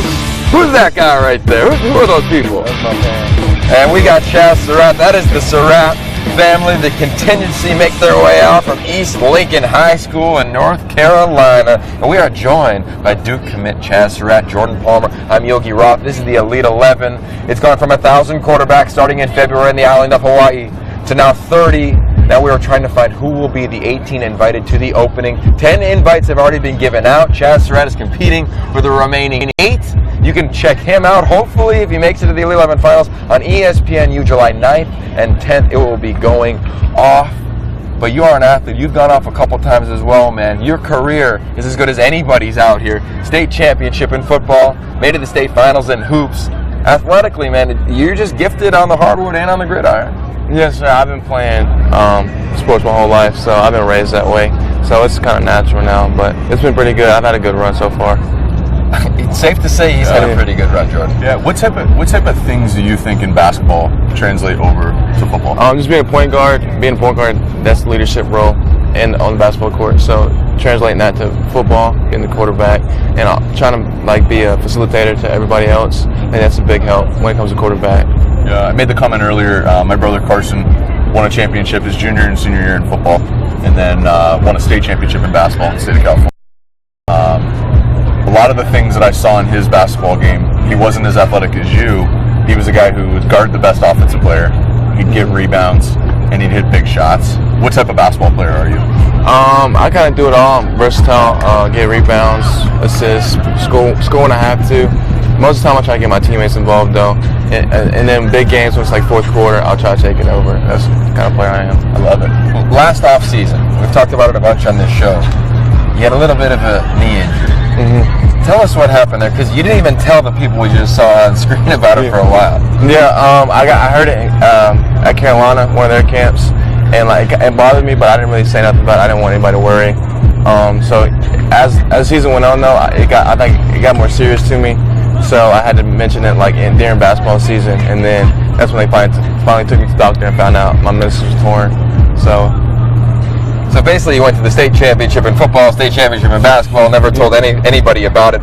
That's impressive. But I think what is most impressive to me, as we've gone through your essay, there's a lot of amazing things. But you might be a few people in the whole world that doesn't have an Instagram page. Yeah. Why is that? I don't know. I never grew up into social media. I just got my Twitter 2 months ago just because the Duke coaches wanted me to recruit other players. So I've never been really into social media and anything like that. I don't know. That's kind of how I was raised. My mom and dad. My mom just started getting Twitter and Facebook and stuff. My dad's not really into it, so I guess that's how I am too. I love it. Well, it's a 4.6 GPA, so clearly you might be smarter than some of us who are on social media. Exactly. You're the one kid we're not worried about. Pre-game. A lot of people have a lot of traditions. You're about to go do 7-on-7. We dug into your world a little bit. We found out about what you do in pregame. You don't necessarily listen to music, but you sing? Yeah, I sing a lot there. It helps me get loose, kind of mess with my teammates, loosen everybody up. I really can't sing, but it's all good fun before a game. Just help me relax before it. Well, Chaz, I would hate to break any of your pregame deal, right? Because this is a big 7-on-7, right? So I would hate for you to go in and us to rattle you just because we have it on camera. So if you feel comfortable and you want to go through your pregame ritual right now, you're more than welcome to. I'd have to have some music. I'm a rapper. I'm a rapper. Ooh. I'm like Drake. I don't sing like that. But I'm just, all right. He's like Drake. I hope you can play like Drake can jam out. You definitely can in high school. We're going to see it in this setting, 7-on-7. You're up next. 4.6 GPA, no Instagram account, and he sings before music, wants to work on Wall Street. I mean, Chaz Surratt, his parents here. You might be the model citizen of Elite 11, man. We appreciate Surratt. There we go. Nickname earned. Done. All right, good luck out there. We're not going anywhere. We got a lot of other quarterbacks that are competing to earn a spot at the opening on ESPNU July 9th and 10th. Jordan and I, we're not going anywhere. Don't move. We got a lot of quarterbacks that are rotating through that hot seat. Thank you.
Welcome back. I'm AJ Lawrence, and I'm here with the wonderful and great Curtis Conway, who's been out here working with the players. Can you tell us a little bit about what they're doing today? Well, they're just really, the receivers are out here servicing the quarterbacks, and they're going through 7-on-7 type plays. Defense is kind of giving them a look, but not, and they're not aggressive. But so far, the quarterbacks are looking good. That sounds good. And I know you started your career in high school as a quarterback, and then you moved into the receiver position. Can you tell us a little bit how you've seen kind of the position as quarterback change over the years based on your experience? Well, I think now these high school quarterbacks, they have a lot of resources, I would say, to go and learn not only the physical part of the game, but the mental part of the game. You know, coverages, concepts, things of that nature wasn't around when we were playing high school football. So today, they're getting more than just the physical aspect of it. All right, and just to give a little homage to what you've done before, I understand you still hold some records here at USC? Yeah, I hold a few, but, you know, it's returning. No quarterback records, but kick return, and then we hold a mile relay record of 3 minutes 58.58. So I did a little bit of here. Well, congratulations, and I know those guys out there appreciate your work. Thanks. Thank you. Back to you, Yogi. Oh, Seaway, Curtis Conway from the Pac-12 Networks, NFL Network, absolute legend. Now, I don't know if you know, we're here with Woody Barrett, Jordan Palmer, I'm Yogi Raw, and Curtis Conway, one of the most decorated athletes in Southern California in the last 30 years, and a dynamic career here at USC as a wide receiver, went to the National Football League, played 13 years there for the Chicago Bears and a couple other teams. But Woody, when he came out of high school, he was a quarterback, a lot like you, a dynamic athlete. But back then, they didn't have a lot of dual-threat quarterbacks. He might have been a version of Woody Barrett if he could have been. Okay. What about your athleticism gives you an advantage at the quarterback position instead of just being an old-school pure drop-back passer? That's a lot of things. I'm able to make great things happen with my feet whenever like the plays break down. So I'm able to like break throughout the pocket through anything. So I can do it all. Yeah, being able to move around. Right. I've seen a lot of stuff on the run. So Right. how comfortable do you feel moving, throwing the ball on the run? I can do it all. Yeah. It's natural. Yeah. Let me work at it a little bit. Eventually, I'll adapt to it, so it's all good. I love it. Well, you've been working hard over the last couple of days here at the Elite 11 semifinals. Also committed to Auburn recently. And I bet a lot of fans, and even us here at Elite 11, want to know, where did the nickname Woody come from? Because it's Irving Barrett, right? Right. Woody came from when I was little, about 6 years old. I used to like the movie Toy Story. So everybody in the neighborhood, they was just like, hey, yo, Woody, come outside and play football. And then, ever since then, I've just been keeping on with the name. So, what about the South Florida kind of quarterbacks? I mean, you and DeAndre Francois, you've known each other for a long time. He was the Elite 11 quarterback. Right. What about guys coming from that state is different at the quarterback position? I really just I look up to DeAndre, you know, on the field, you know, how poised he is, how calm he can remain under the pocket, how he has a strong release. You know, he's just a dynamic person on and off the field. So we have a great bond together, and everything is cool with me and DeAndre. It's my partner. It's been fun to watch as we go to Orlando, we go to Miami. One of the things that I've noticed is the competition level, and obviously the NFL is full of guys from Dade County, guys from South Florida. What is it that makes South Florida so competitive? I know guys are very athletic, you got a lot of speed out there. You think there's one thing about South Florida that makes everybody so much more competitive, that puts that many dudes in the league? The way we compete. We always want to get after it. There's nothing like putting South Florida on the map when you know you got a ton of fans behind you back in Orlando and everything. So it's the way we compete. We won't give up. Yeah. That's basically it. I believe it, man. You haven't given up. Your mom hasn't given up either. I know she's probably watching at home. How has she inspired you? We talked about a little last night. A lot of good questions. She's a spectacular woman. You know, I love her to death, and she's the main reason why I'm still playing football today. So she's a big inspiration in my life. You know, every morning I wake up, I just thank God to have her. So I love her so much. You know, I love you, Mom. this Elite 11 journey for you has been a unique one because you started kind of four and a half months ago when it started. Started off in Hawaii in late February, then it went to Florida. You were at that second regional competition, the opening regional of the 2015 year. From then to now, where has your game really grown? A passer, you know, thanks to Coach Joff, I became a better passer, you know, quicker release, really working on my mechanics and footwork as of today. So back on Monday, we'll start again. The grind doesn't stop. It can't stop. Yeah. It won't stop. Can't stop, won't stop. Simple as that. Yeah. Can't stop, won't stop. Well, your 7-on-7 is up next, trying to earn an invite to the Elite 11 Finals. Right. What do you need to do to make sure that Coach Dilfer gives you one of those tickets so you can get to the opening on ESPNU July 9th and 10th? Lead, compete, and make plays. Complete the passes. So I'm going to try to do my thing, and that's that. I love it. Well, Mom will be watching. We'll be watching for sure.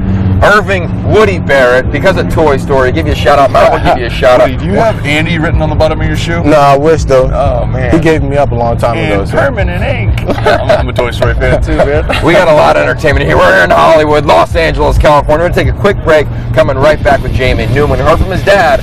Now we get to hear from the quarterback.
Welcome back to the Elite 11 semifinals from 1,000 quarterbacks to 30 quarterbacks.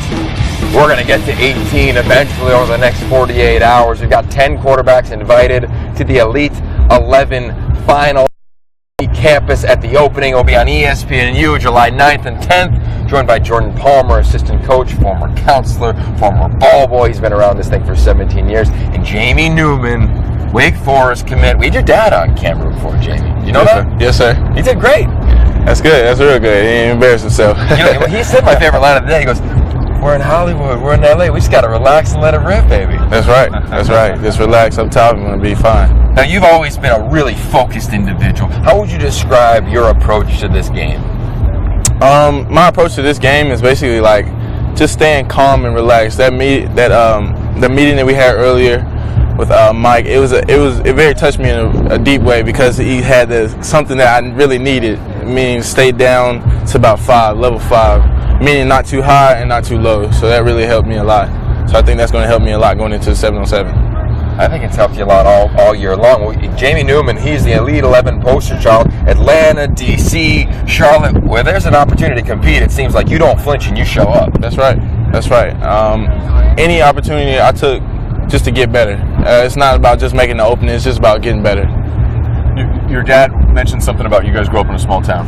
How many people in your town? I couldn't give you a real estimate, but I just know it's a small town, a really small town. So as you get ready to go to Wake Forest, and you come out in situations like this, potentially go to Oregon, all of that, what about growing up in a small town allows you, what translates from I grew up in a small town? Is it hunger? Is it competitiveness? Is it wanting to get into a bigger city? What is it about growing up in a small town that drives you? It just gives me a chip on my shoulder. Most people, they look down on a small town. Oh, he came from Graham. hasn't had as much competition as others, but it just fuels me, you know, that I can come out here and compete with anybody from anywhere. Yeah, it's really cool. It's one thing to be the best kid in a small town, another thing to be the best kid in the country, and that's what's so cool about this. You have an opportunity to be that. That's right. Yeah. You know, Jamie, when we read your essay, watch you on film, one of my favorite quotes is you describe yourself as having a heart of a lion. How have you showcased that in this setting? I mean, it's quick, right? It's only about over 48 hours or so. It's at the beach. It's here with football. There's a lot of things off to where we're evaluating you. How can you showcase who you are in such a short period of time? How I can showcase myself and who I am by just staying who I am, a competitor, someone who's just trying to get better, and being once again, a competitor. I think you are. I mean, you define the word compete. You're going to go compete in the 7-on-7. No one has improved more from the start to finish than Jamie Newman. His dad gave us a great interview. You just gave us a great interview. We want you to go showcase your skills out there. We're going to take a break here at Elite 11. Coming back with probably the greatest nickname in the 17 years of Elite 11. You can take a guess if you want. If you want a hint, go to a Miami Hurricanes message board and see if you can figure it out what it is. I'm Yogi Roth, Jamie Newman, Jordan Palmer. Quick break. We're right back here at Elite11.com.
And welcome back to the Elite 11 Semifinals. You're watching Jawan Pass, one of two quarterbacks who are uncommitted deal in 7-on-7. The quarterbacks are rotating through 5 different stations. They've been here for the last 2.5 days. They've gone to the beach and played volleyball. They've learned from high-performance psychologists. What we haven't done, which I think these two guests may want to do when camp is over here in less than 2.5 hours. Jordan Palmer, our coach, Captain Jack Swagger, Jack Allison, the two lone surfers on this set.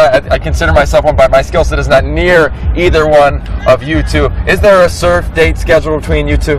We got to figure it out, man. We're going to go to Hawaii next month. Yeah, we got to get in the water. I like that. I like it. So, Jack the Ripper, Captain Jack Swagger, you got nicknames for days. What do they mean? Where did they come from? Captain Jack Swagger just came from the Miami fan base, like a couple months back, and they started making like pictures with it on it. It was pretty cool. And then Jack the Ripper just came up. I think Coach Coley made it up at Miami, so it just stuck. I like it. Well, we all love the phrase "rip it" around here. What have you seen from this young man? Has he been able to rip around the yard? Man, I've seen it. You know, and I can relate to Jack too, being a guy who grew this way before I grew this way, right? For sure. You're filling out this tank top, minute by minute, right? But I was the same way. You know, I grew. I was really, really tall and waited to put on weight, but inevitably it happens. One of the things that I think I've been most impressed with is, and we talked about it today, is using your lower body and getting everything out of what you got. And guys who do that, then when you put on weight and you get stronger, it becomes really, really effortless. Those are those guys you see and go, man, that guy put on 15 pounds and I can't believe he can throw it like that. What are things that you think about in terms of getting the velocity? Because I think you have one of the strongest arms here. Just not dropping my elbow and just getting it up, and then just using my legs because that's the biggest muscle in the body. So yeah. We talked a lot about sequencing, right? I reference Ricky Fowler, a little guy who can rip it, right? And so I think that's one of the things I've been most impressed with is your sequencing. Is that something specifically you have a coach who's pushed you in that direction, or, and this happens, some guys it's just natural for them and they can rip it? I don't really have a quarterback coach. I just train with my dad, but I've just, ever since I was little, I've just always been able to throw the ball. So Yeah, very cool. What's your personality like, for you to describe it? I mean, you came in here, and we didn't get to meet the first night. You kind of came in a little late. We were doing some interviews, and all of a sudden, I asked a couple coaches, what's he like? You're going to love this guy, man. He's got such a cool personality. How would you describe your laid-back approach? I just take it day by day, every day, and just I try to have the best time, every day. Try to make every day a joyful day and have fun. But there's a difference between being laid back and lazy and laid back and competitive, right? Oh, no, I'm competitive. I hate losing. No, I'll compete. And I'm laid back, but at the same time, when it's time to get on the field and it's time to win. And my teammates know at Palmetto when I'm on the field, it's go time. So Yogi mentioned it. You like spending time in the water. I've surfed my whole life. Right? I live about an hour from here. Love getting in the water. I see a correlation between being laid back and being poised and calm under pressure. The guys I surf with, dawn patrol, 5:30 in the morning, it's really hard to not be laid back when you're watching the sun come up sitting on your board. Do you see parallels between being that relaxed, laid back, that circle of that community, and then everything you just said about a quarterback? Definitely. I mean, when you're under pressure and it's like fourth quarter and there's 3 minutes to go and you're down by a touchdown, if you're completely just, your mind's everywhere and if you're not chill and cool, you're gonna make a bad throw or something. So I am, in the pocket, I try to stay as cool as I can and deliver the ball. Very cool. Definitely one of the coolest cats we got. Now, these quarterbacks, right? We went from 1,000 to 30. Got 8 slots left to make it to the Elite 11 Finals. Get one of these tickets to the opening on ESPNU July 9th and 10th. What do you have to do in 7-on-7 to ensure you get one of those tickets? Complete every ball and just score touchdowns. I love it. Well, this has been football heaven. One big takeaway from you has been? It's been an awesome experience just to, first of all, just be chosen to be in this 30 is just crazy for me. And then to compete with all these, because everybody here is good, so it's really awesome to see all this great talent and finally compete up against them. It's really cool. I love it. Well, we appreciate you coming by. Jack the Ripper, literally one of the top quarterbacks here. We're going to throw it to AJ Lawrence. This was the father of one of these top quarterbacks. Yes, this is Brandon McElwain's father, Roddy, who came out from Newtown, Pennsylvania to see his son play. Tell me, what's the most exciting thing about seeing your son compete in these kind of competitions? Well, when you see the magnitude of quarterbacks that are here, the strength of the arms, the accuracy, the caliber of players this year is great to watch Brandon some of the time. And I know that your son has committed to your alma mater, South Carolina, and also he's being compared to the winningest quarterback there, Connor Shaw. Can you tell me a little bit about your son's game? Yeah, I think the great part of his game is he's always looking downfield. So he's looking to throw the ball first, but he also can use his legs to extend the play if needed. But he is that type of quarterback that wants to throw the ball rather than run. And your son seems to have an amazing attitude out there on the field. Is it kind of something that you've worked with him on, or is he just kind of naturally taken to this positive? I think his mom really always talks about making sure that he understands what's important in life, and that no matter what happens, no matter what adversity comes your way, it's the way you react to it. So I think he just takes everything in stride and really enjoys playing the game, and it's his passion for the game that helps him be so enthusiastic about it. Well, thank you so much. We definitely appreciate having him out there. We'll be right back.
Welcome back to the Elite 11 semifinals here in sunny Los Angeles, otherwise known as football heaven. It's been an amazing experience as the Elite 11 began in February in Hawaii on that beautiful island. We've looked at 1,000 quarterbacks. On this field is the top 30 QBs in the nation. 18 of them will get invited to the Elite 11 finals. 10 have already been given invitations. Seth Green, Oregon commit, is here. We're here with Joey Roberts, Director of Player Personnel and Player Development, here to Elite 11. First and foremost, to reset the day, all these quarterbacks are rotating through a variety of stations, 7-on-7 being the one where it all kind of culminates, right? They go from the film room, they get a little mental study, they get a lot of different training, they come here on set, get obviously put in the hot seat, then they go to 7-on-7. So Joey, before we get into Seth's story, what have you seen from these quarterbacks thrown around? So far, we had a great day from Jet Duffy, Texas Tech commit, tying his feet to his eyes, getting through progressions. He went 6 for 6. Marching down the field, 2 touchdowns. You had Garrett King, TCU commit, also go 6 for 6. Sluggo seam down the rail with energy, ball finishes through the receiver. It's been a great day so far. We're looking for them to compete more to fill those final 8 slots that we have at the opening. The Texas quarterbacks clearly representing. They're here as well. Seth Green. Yes, sir. We've been following your career for a really long time. Right. You're one of the more outspoken guys here, really fun-loving personality. What has it been to be around 29 other alpha males or all the dudes at their high schools? You know what? It's been a great time. I mean, everybody doesn't, since they're the guy back home, everybody just sort of comes here and is mutual respect for everybody and everything they've worked for and accomplished. So when you come here, everybody just sort of learns and bonds and has a good time. Seth, moving from Minnesota and playing at a powerhouse, Allen, Texas, filling the shoes of Kyler Murray, who we had at the Elite 11 last year, Texas A&M commit. What's that like, going through that process, and how are you going to attack this season? You just have to do yourself. I mean, you can't really focus on other people. Do what you can control, be the best you can be. So just follow your own path, make your own way. So you just got to go out there and work your hardest, compete with yourself, and try to be as great as you can be. It seems as though you're always thirsting for more knowledge. Last night we had the Navy SEALs, Team Red, White, and Blue, and Mike Irwin come and talk to the quarterbacks. Alexis Jones, founder of Protector, talking about what being a real man is truly like. This morning, Dr. Michael Gervais. The gifts keep coming here at Elite 11 as we're evaluating all of you. But you were leaning in, taking notes the whole time. Did any one of those stand out? And if so, was there a moment for you? I'd like to say that Alexis, Red, White, and Blue, and then the good doctor all stood out in their own ways, because Alexis spoke to more of the personal side of us, like what happens at home off the field, and just sort of touched down in our home lives and just ways we should carry ourselves that we really need to focus on.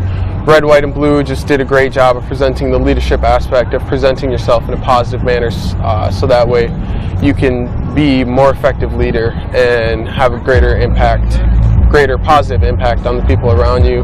Then the good doctor, just self-improvement, just making sure you're at your peak at all times and trying to get the best out of yourself, and that way you can help get the best from others. So Seth, taking the Red, White, and Blue, we dug deep into your social media lives. Right. And really how you present yourself. You guys are a generation, I'm going to get on social media. Personally, was there anything that stood out for you individually from that social media, and what did you take from that, and how have you changed, even overnight?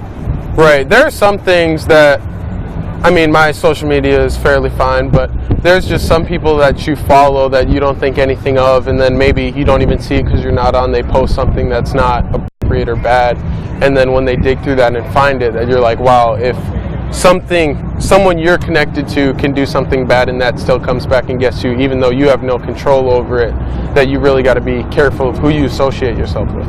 Team Red, White, and Blue. An interesting experiment last night. They went through all 30 quarterbacks' social media backgrounds, gave an evaluation where they need to improve, where they were weak. Seth, you came out with flying colors. You came out with flying colors in this interview as well. Now go do it in 7-on-7, all right? The Oregon commit, Seth Green for Joey Roberts. The quarterbacks, they're going to continue to roll through. The best accent, and maybe our 17-year history is about to sit in this seat. Yes, sir. Appreciate it.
I'm Anthony Russo, and I'm an Elite 11 quarterback.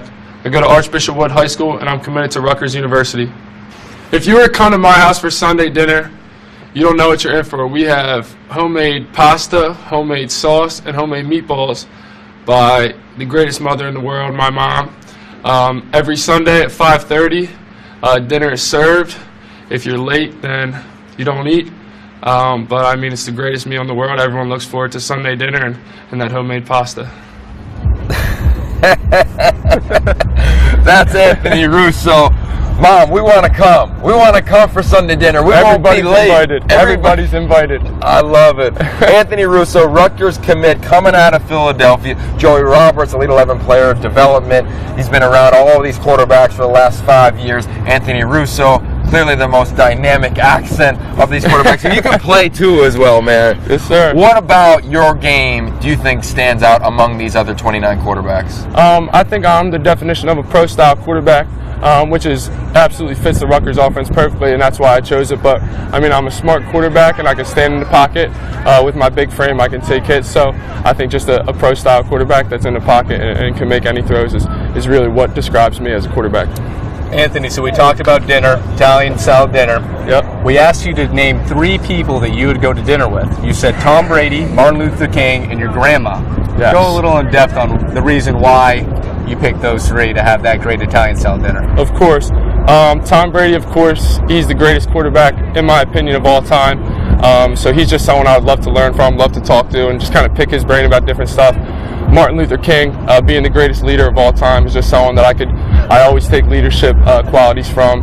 And then my grandma, I was very close with her. She passed away in 2001, but me and her were best friends. And if I could have her back, I know she's up in heaven looking down at me performing, but if I could have her in the stands and be able to go up to her after a game and hug and kiss her, tell her I love her again, that would be awesome. But I mean, if I could have those 3 people, I definitely would not take them out to dinner. I'll take them right to my house, and they would have my mom's spaghetti dinner on Sunday. Well, let's stay on the topic of your family. Every player, anyone who's been an athlete, we have these traditions, these rituals. You got an interesting ritual, bro. What is that? I do. So it started, I was about 5 years old playing my first flag football game, and my mom, she was digging around in my closet, and she found my dad's shirt that he used to wear under his pads every practice and every game in high school. So joking around, she said, "You should wear it." And I said, "All right, I will." And every single football game I've ever played in, any all-star game, any type of game, I wear that underneath. It's about this big now. It doesn't go past my pecs. It's really close to ripping, but it's my good luck charm, and I wear it every single game. Anthony, we've been monitoring everything you guys do, how you throw it, how you observe Dr. Gervais, and I've noticed, Yogi's noticed, and Coach Dilfer's noticed that you're front and center. You want to soak it all in. Absolutely. What stood out from the whole 2 days that you've been out here, from Red, White, and Blue, Alexis Jones, all the way through our coaches? What stood out? I think Alexis Jones really stood out the most. Coming from a family that has 4 girls in it, with my 3 sisters and my mother, just really seeing, opening my eyes to all the stuff that happens to girls around the world, just impacted me a lot and changed how I look at the world. And I mean, I respect girls more than anyone, coming from a family with so many girls, but really that just opened my eyes. It was really powerful. How are you going to open the eyes of Trent Dilfer and this staff? After this interview ends, you're going to 7-on-7, trying to compete for one of the remaining 8 slots at the Elite 11 Finals. What do you need to do? I'm just going to go out there, take what the defense gives me, make my smart reads, put the ball on people, and like, you don't need to score every play. You just got to take what they give you. If it's a 6-play touchdown drive, then that's great. So that's the plan. Just go out and give what the defense gives me. All right. Well, I'll tell you what. If we ever get invited over, we're gonna take maybe some of that food that your mom may or may not give us. And we'll also, Mom, shout out favorite Instagram account. He says is yours. So we plan to be there for some meatballs, some spaghetti, all the good stuff. Hey, I'm a Pennsylvania guy as well, man. So we'll be back. You go ball out. I will. Empty stomach. It's so cool. You don't have the shirt on. We're gonna work on maybe getting you a couple other shirts if you do make it to the opening. We'll be right back. We had a lot of other quarterbacks. Anthony Brown Jr. He will be up next. Joey Roberts, Mr. Russo. I'm Yogi Roth. This is the Elite 11.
Anthony Brown Jr. I'm an Elite 11 quarterback. I go to St. John Vianney High School, and I'm committed to Boston College. I don't eat before games, and I listen to my favorite 2 songs 3 times in a row. It's just something that I grew up doing. I don't know why I don't eat. It's just very comfortable. I still have a lot of energy, like most people do when they eat before games, but it just comes natural, so I just don't do it. It's just been a habit. So you don't eat before games, the same song 3 times. That's how I do it. That's how you do it, man. Well, this morning, this is Anthony Brown Jr. on his way to Boston College out of New Jersey. We got a little Northeast action. Anthony Russo just came up. You're another guy from the Northeast. Joey Roberts, Yogi Roth. This is Elite11.com, the top quarterbacks in the nation competing to get to the opening on the Nike campus on ESPNU July 9th and 10th. But I gotta know, this morning we had our high-performance psychologist, Dr. Michael Gervais. He talked about what it feels like sometimes prior to a game. And he references, literally, are you guys sometimes not hungry? Do you guys sometimes need to listen to the same music? What were your thoughts when he said that in that setting? When he started talking about if we were hungry or not, or if we listened to the same music, I just sat there and thought to myself, like, that's just me. I don't really get hungry before games, and I listen to music and I just sit down and relax. Anthony, going to Boston College, an extremely good education you're going to get, on a roll every year for yourself. The business major, an electrical engineering, or astrology? Where did you settle on those? When I was young, I was fascinated with the stars, so I just want to be able to examine them even more into depth. So that was a big part in that. And the business started when I was young and I watched football, and I always wanted to be like an owner of like a company like Nike or something like that. So I just wanted to start my own business. We do these essays with these quarterbacks. Joey, Director of Player Personnel Development, we send out questionnaires. We ask these kids a lot of deep personal questions. We also ask them, if they could change places with anyone, who would it be? And you went way back in time to Martin Lawrence. What about Martin Lawrence got you so fired up? Because I didn't even remember that guy. Honestly, I watch the Martin show every night before I go to sleep, and it just seemed like he was having a great, fun, fulfilled life. And that's how I just want to live my life right now. And right now, it's like extraordinary that I'm actually here with these great other 29 players and just having fun, and that's how he lived his life. So I love that, man. Anthony, you came from New Jersey. We saw you at the Jets facility. You balled out. You're the second best guy in that competition behind Jared Guarantano. Then you say, I'm going to come to Columbus and I'm going to take this one. You were the MVP. What is it like putting yourself in this environment? The top 29 other quarterbacks in the nation, on and off the field, within Alexis Jones, with the team red, white, and blue. Everything that we put under this umbrella. What's that like? it's honestly a different experience because most of these guys have been around this kind of environment and I'm kind of new to it, but it wasn't hard to adapt to when people are accepted. They are high profile guys, but they so it was easy to make friends, and now I'm just comfortable. Now, do you feel it's in your DNA? Because we as a coaching staff talked about it. You haven't been in this environment. You haven't seen these drills. But the first time you do it, it might not be that good. The second time around, you nail it. Is that something in your DNA that you got that inside of you? If you say it's happening, I guess so. I've always been able to adapt to things very quickly, and I guess that runs in the DNA because my uncle Charlie Rogers and Jay Bellamy, they all have been great. So, and they teach adaptation. So that's actually the perfect thing about this. Another perfect thing about this is after this interview ends, you're going to go to 7-on-7, try to compete to get an invitation to the finals. This is a game of inches. What do you have to do? What moves do you think you need to make to get Trent Dilfer and this staff to offer you the golden ticket to the opening? Just run the plays the way I was told to run them and execute them. Pretty well said. He also loves the movie Any Given Sunday, so that Al Pacino speech, that's right up your alley, huh? Yes. For that inch. All right. For that inch. That's Anthony Brown Jr. That's Joey Roberts. Quarterbacks are continually rolling on. I wish you the best of luck. You've been absolutely a joy to be around. Don't go anywhere. Keep hitting us up on social media. Twitter, Facebook, Snapchat, Instagram, Periscope. We're everywhere. Elite11.com. We're over 250,000 people tuning into this bad boy. Don't miss it, because this continues to roll on here in football heaven.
And welcome back to the Elite 11 Semifinals, otherwise known as Football Heaven. We are streaming live at Elite11.com. We've gone from 1,000 quarterbacks to now 30 quarterbacks. Zembeck, a Penn State commit. He is in the hot seat. Joey, player development and personnel. I am Yogi Raw. And let's cut right to it, Jake. What's the experience been like for you? Honestly, the atmosphere it's crazy. There's a balance between friendships and building relationships, and then obviously the competitiveness and intensity, and the mixture of those two has been for a great weekend. Now, Jake, you come from Rochester, New York. Our Monday Night Football producer, Matthew Garrett, comes from Rochester, New York. He's tuning in right now. He's fired up that you're here. You're the biggest thing to come out of Rochester, New York in terms of the quarterback position since the 80s. Mm-hmm. What is that like when you come into this environment with the top 29 other quarterbacks? They might have played at bigger programs. They might have had more offers. But you're representing Penn State and you're representing New York in general. Yeah, it means a lot to me. Hopefully it opens up some more doors for other New York quarterbacks and gets rid of the stereotype that New York players can't play football as well as down south. But to represent Penn State is also awesome, just to bring the tradition out here to the West Coast and make the Penn State fans happy back at home. How about your first exposure to Elite 11? We went back into our archives and we had an email from your dad when you were in 7th grade asking about the Elite 11 targets because he saw it on TV. Right. How can I get one of those? What happened from there? Well, I think I attended the first camp going into my freshman year, and it was kind of overwhelming, the crazy drills and stuff that I've never done. I was basically just 3-step and 5-step, so then not stepping through or anything, getting bags thrown at me. But, from then on, I kind of followed the guys who, Hackenberg, he's now at Penn State, watched him, and now here I am today, the semifinals, and kind of filling in their shoes. How about your mom, man? I know she's definitely a big fan of everything you're doing, not just on the field, but off, and I know she's inspired you. Yeah, well, I hope she's watching right now, but in the essay that I wrote about my mom, 3-time breast cancer survivor, and she's been my motivation, through my whole process, and I feel like I've been a big part of helping her battle through her struggles and keeping her spirits uplifted and stuff like that, and I'm glad I can make her proud, and it's kind of a back and forth deal. I make her proud, and I'm there for her when she's struggling, and she's all better now, but going through hard times, it was easy to get through it with football. Speaking about your mom and women in general, last night you guys got the honor to listen to Alexis Jones talk about manhood. What did you take away from that? That was something. I was really impressed by how she stood up in front of all men, and she wasn't afraid of anyone. She wasn't afraid to say anything, and just the fact that she had that mentality grabbed everyone's attention right off the bat, and we all listened to her, and we took a lot away from her, not just one thing, but I think it's great what she's doing, and as long as she can touch one person, like she said, she's going to be able to make a difference. Jake, when we've talked to a lot of the coaches here who have been around this staff and Elite 11 for a while, they compare your personality to Christian Hackenberg. such a serious, respectful young man. It's been an absolute joy to have you here on set, man. We appreciate you coming out. I want to wish you the best of luck in 7-on-7. And there's a lot of parents that are watching. There's also a lot of parents that are here. Kahi Nevis' dad is with our AJ Lawrence. Hi, I'm here with Kahi Nevis' father. And, earlier in the Elite 11 semifinals weekend, your son had mentioned Jamal Anderson, the former Atlanta Falcons running back. Can you tell me about the connection between the two of them? Absolutely. Kahi refers to him as Uncle Jamal. Jamal and I were roommates in college, played at the University of Utah together from 1990 to 1994. So that's the connection. Very nice. And I know that you played football for Utah and your son is now committed there. Can you tell me, what do you think about your son being able to fit into Dave Christensen's system there? We love it. I mean, Dave's new this year, so Coach Christensen's his first year being the OC. Second year, he was the offensive line coach last year. We love his style, big tempo guy, and I think Kahi's going to fit in great. Yep, and we sure do hope so. We're going to go to break, and we will see you guys soon.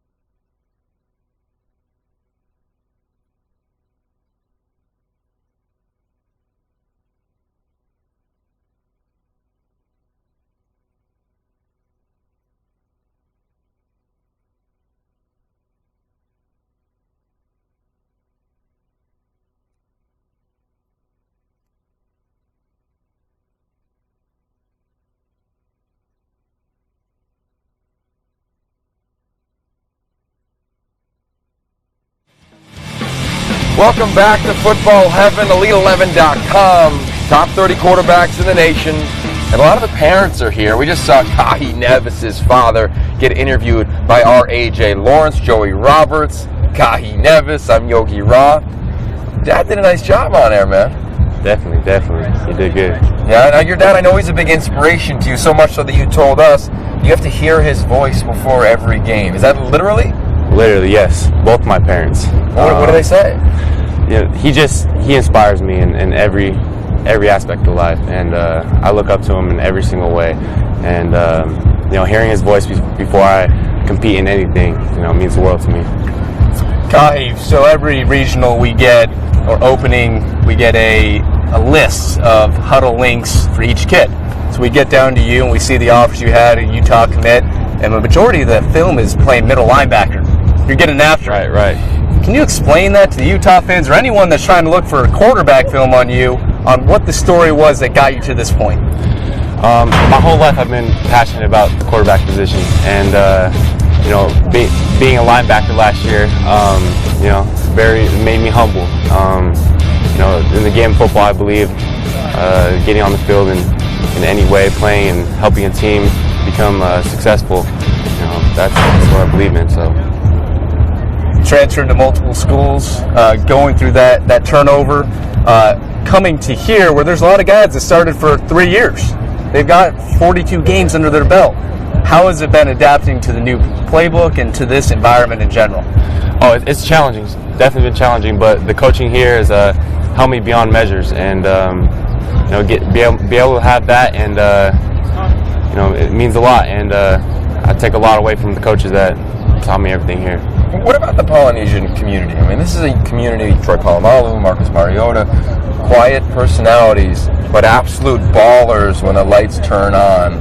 Do you have a unique pride in that regard as going to Utah and being a part of that community? Definitely. The Polynesian community, I look up to them. Troy Polamalu, there's more than, a few examples in the NFL, and in my culture, I believe that that's the way we express ourselves, is through athletics, through academics, and it speaks volumes to what the great examples we have in our Polynesian community.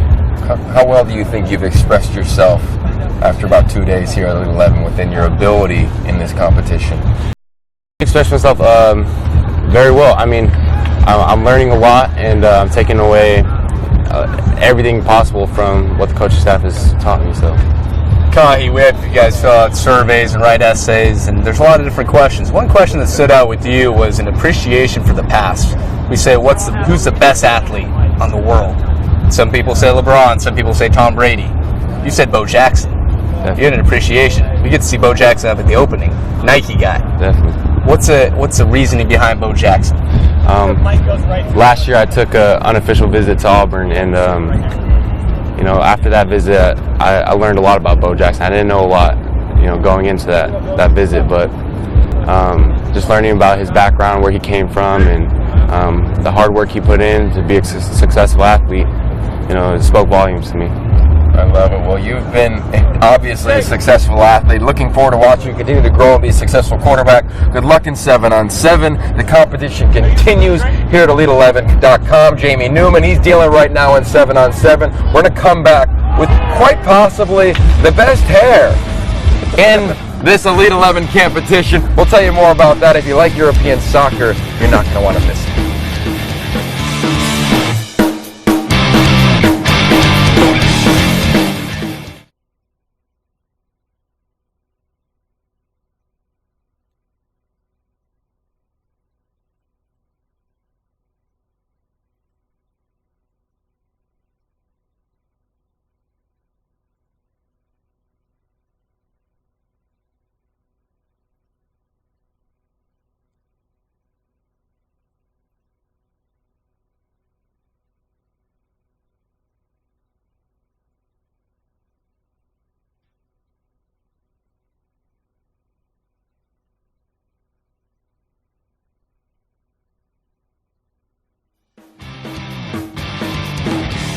Welcome back. I'm AJ Lawrence, and I'm here with three-time Super Bowl champ Willie McGinnis.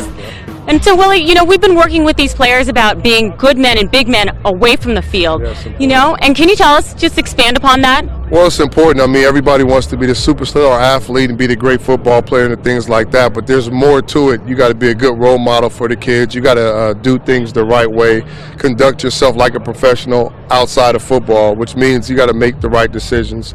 A lot of times when you're young, and I was in that position before, there's extracurricular activities that go on. There's people pulling you outside of your element, and you got to say, hey, no, I'm better than that. I'm focused. I got to make good decisions, and you got to be a better person. And that's the biggest part of it. It's easy to play football, but it's hard to make those good decisions outside of off the field. And from the players, what you've seen here today, just in terms of this talent on here, can you give us an assessment? It's good quarterbacks. Anytime you come around Trenton and Elite 11, there's always going to be the top players in the country, and they're all here. They're all fighting, competing for certain positions to get to the open, and we all understand that. So it's good to see them compete. It's good to see them out here with the receivers, mixing it up, throwing the different routes and different things. I'm a defensive guy, so of course I'm rooting for the guys on the other side of the ball. But it's always competitive, and it's always a good show. It is, indefinitely. Thank you so much. Thanks for having me. Well, we might know who that guy is. Yeah, that's my dad. That is Mr. O'Brien, talking to somebody important, making deals. Who knows what's happening right now, but I know he's probably talking to somebody watching this broadcast right now. Patrick O'Brien, Nebraska commit. Joey Roberts, Elite 11 Director of Player Personnel Development. I'm Yogi Roth. This is the Elite 11 Semifinals. Top 30 quarterbacks in the nation are here. The search began in February on the island of Hawaii. It's continued on, and you were a big part of that in Los Angeles. Kind of an unknown going into that competition, that opening regional. Nobody really knew about you. What was the experience like for you as you continued to climb and get noticed and get more noticed, and all of a sudden, you're the best guy that day? Yeah, it just started off just coming into that day. I felt like I was a little unknown. I knew a lot of big-time guys that were coming in and just competing every rep and just getting better. And I gradually progressed, and towards the end of the day, I felt like I had a really good day. And thankfully, Coach Dilfer named me MVP. It was really exciting. Patrick, you come from San Juan Hills, South Coast League. What is it like following in the long lineage of Southern California quarterbacks at the Elite 11? Oh, it's amazing. There's been so many good quarterbacks from Southern California, and just to be in that group is just an honor, and I'm just really thankful for it. There's something about that SoCal community. I mean, you and KJ Costello, he'll be up on set eventually here throughout this afternoon. You guys have known each other for a long time. Yeah, we knew each other in middle school, actually. We were on the same Pop Warner team in 8th grade, so we've been knowing each other, and we've been talking all through this event, just rooting for each other. How is it? Because usually SoCal quarterbacks, and both of you guys are from Southern California, they don't necessarily go under the radar. If anything, SoCal quarterbacks get a little too much hype. Mm-hmm. You're a big kid. You've always been able to throw. Why do you think you went under the radar? And then what is it like now being on the biggest stage at the position? Yeah, I was a little, under the radar kind of, probably just because my school was kind of new. Not too many people have been recruited out of my high school. I'm probably one of the few that actually has. And just to finally get recognized for all my things is really nice and humbling. I'm just really excited about it. Patrick, at the opening LA, you're one of my favorite stories. That you were a line 3 guy. And then through the pecking order, you start going to line 2, you start going to line 1. We're like, who's Patrick O'Brien? You're going throw for throw with KJ Costello. You come out to Charlotte, you get the semifinal invite. But when we dig deeper and we talk about your parents, where they came from and what athletic background they had, can you explain that? And then ultimately, a little adversity that went along the road with both of them. Yeah, both of my parents were really great athletes. My mom, she played on the Swedish national team for volleyball, so I get a little athleticism from her. But then also my dad was an All-American swimmer at his college, so he's quite an athlete also. But I kind of went through adversity because my dad was diagnosed with kidney failure, and so he was waiting on a list for a while to get a kidney. And then my mom, the brave woman she was, they found a thing where they could donate one. She donated one to another person, and my dad would get one. So she decided to do the surgery, and both of them only have one kidney, but they're both healthy and living life. That's great. That's awesome. The competition continues. What an amazing family, an amazing story. And clearly, there's been a secret vote going on, you know. We'll release the answers later on today, but the competition is on. Who has the best hair among these 30 quarterbacks? Quickly, make a case for yourself.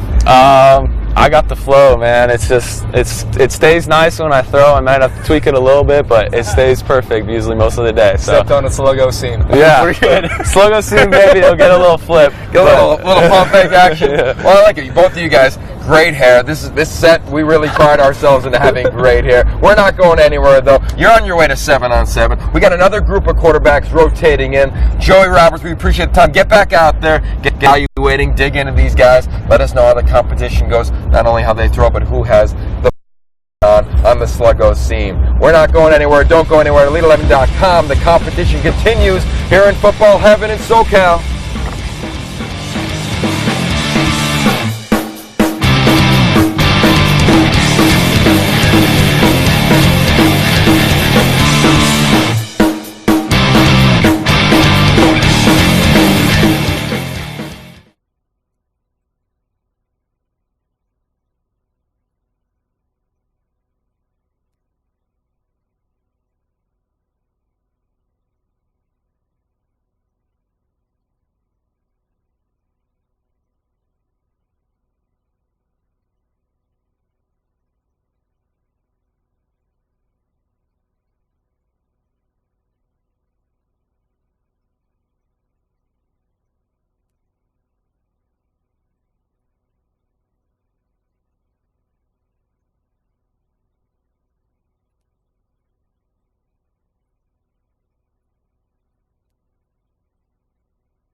athlete. Welcome back to the Elite 11. This is the semifinals. Top 30 quarterbacks in the nation. It started at 1,000 in late February, and the journey began. And now we are at this list of 30 quarterbacks. A lot of talented athletes. There'll be 18 that will get invited to the Elite 11 finals at the opening. That will air on ESPNU on July 9th and 10th. A lot of talented quarterbacks. One of those QBs who you saw in bold was KJ Costello. KJ, welcome to the set. Also joined by Coach George Whitfield, been around Elite 11 for the last 7 years. Before we get into KJ's story, George, you've been out evaluating the other quarterbacks. They're competing for those remaining 8 slots. Who have you seen? Anyone stand out? Oh, my goodness. There's been some guys that have made, as we would say, some moves with the moving bands. It's time to start moving up the charts. Jet Duffy was that guy so far this morning. I think he came out and went 6 for 6 with a couple touchdowns. Some of his other colleagues came out there and had hot days. Eason had a strong day this morning. Also liked what Haskins had a slower start. He did, okay. Haskins had a slower start. Hurts came on strong back here. And Derek King, that's the name I was thinking about. Derek King got hot. Derek King competing for an Elite 11 slot. Now keep in mind, even if you are invited already to an Elite 11 to the Elite 11 finals, you still have the opportunity to win the semifinals MVP. So it's not as though there's any coasting. KJ, welcome to the set. Excited to have you on here. Represent the SoCal QB. How's the experience thus far? Coming in the latter part of the Elite 11 semifinals, how has it been for you? It's been unbelievable, man. It's been a lot of information thrown at us and a lot of good stuff. I mean, stuff that I'm going to take with me and basically bring with me the rest of my life. I mean, a lot of really kind of knowledge that, you know, we're fortunate enough to, you know, hear and listen to, and something I really look forward to taking with me the rest of the way. When you look at your ability, right, within this Southern California community, Santa Margarita High School, Carson Palmer, right? You guys have heard of him before. Yeah. Former Elite 11 quarterback, #1 draft pick, Heisman Trophy winner. What's it like to be in that realm of guys? It's awesome. I mean, coming from SoCal, it's so special. I mean, so many quarterbacks like myself come from SoCal. It's definitely a competition, though. So, I mean, at the end of the day, everybody wants to be the best, and you got to find a way to be unique and really just be yourself. I would agree. What specifically do you think on your path has helped you most to get here? I'd have to go back to the lonely work. I mean, something that Coach Dilfer's real big on, and actually my dad growing up, you know, he's real big on working when people aren't looking, what you're doing when people aren't looking, and that's kind of been something I've taken with me along this whole way, and something that I feel like is the reason why I'm here today. Now, June 7th, 2014 to June 7th, 2015, you've improved the most in what area? I'd probably say the biggest thing is the mental side of the game. I've always kind of been a big physical kid. This year, my offensive coordinator, Coach Grady, really kind of took the mental side of the game to a whole nother level, studying coverages, really understanding what they're doing on the other side of the ball. And for me, that's been huge. There you go. I love it. Well, you are huge. There's also a huge debate going on right now. Right before you got onto this hot seat, it was your boy, Patrick O'Brien, the other SoCal guy. He made his argument for the coolest hair here. We'd like to hear your pitch why you think you should be awarded the top hairstyle of the Elite 11 semifinalists.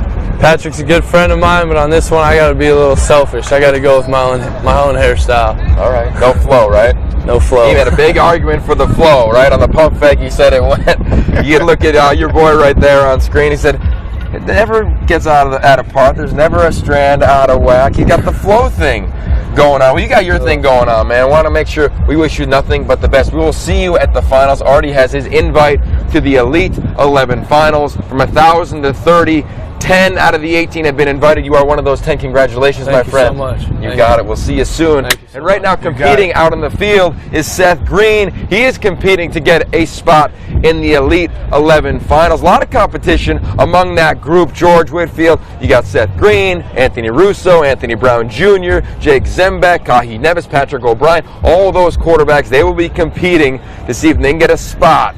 Only 8 left to make it to the finals. We're going to take a quick break, change out quarterbacks here on the set, but the competition continues at the Elite 11, otherwise known as Football Heaven.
My name is Shane Buechele. I'm an Elite 11 quarterback.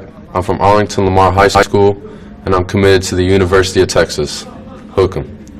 And also, my other bracelets are from my best friend Connor Kelly Gage, who passed away this summer going into my freshman year.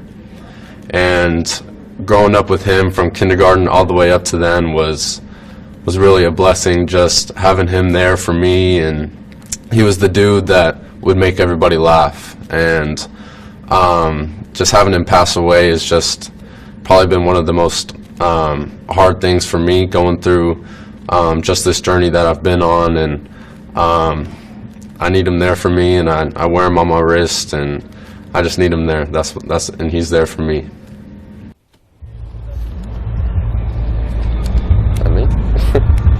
Connor Gage. Seemed like he's a pretty cool guy, huh? For sure, for sure. Have you been thinking about him throughout this morning, this early afternoon? Definitely. You know, just being able to look down at my wrist where the bracelet says his name I get to think about him all the time, and just little things that I see during the day and just kind of stuff like that makes me think of him. And it's not a bad thing either. It's kind of reassurance that he's looking over me and making sure I'm doing the right things.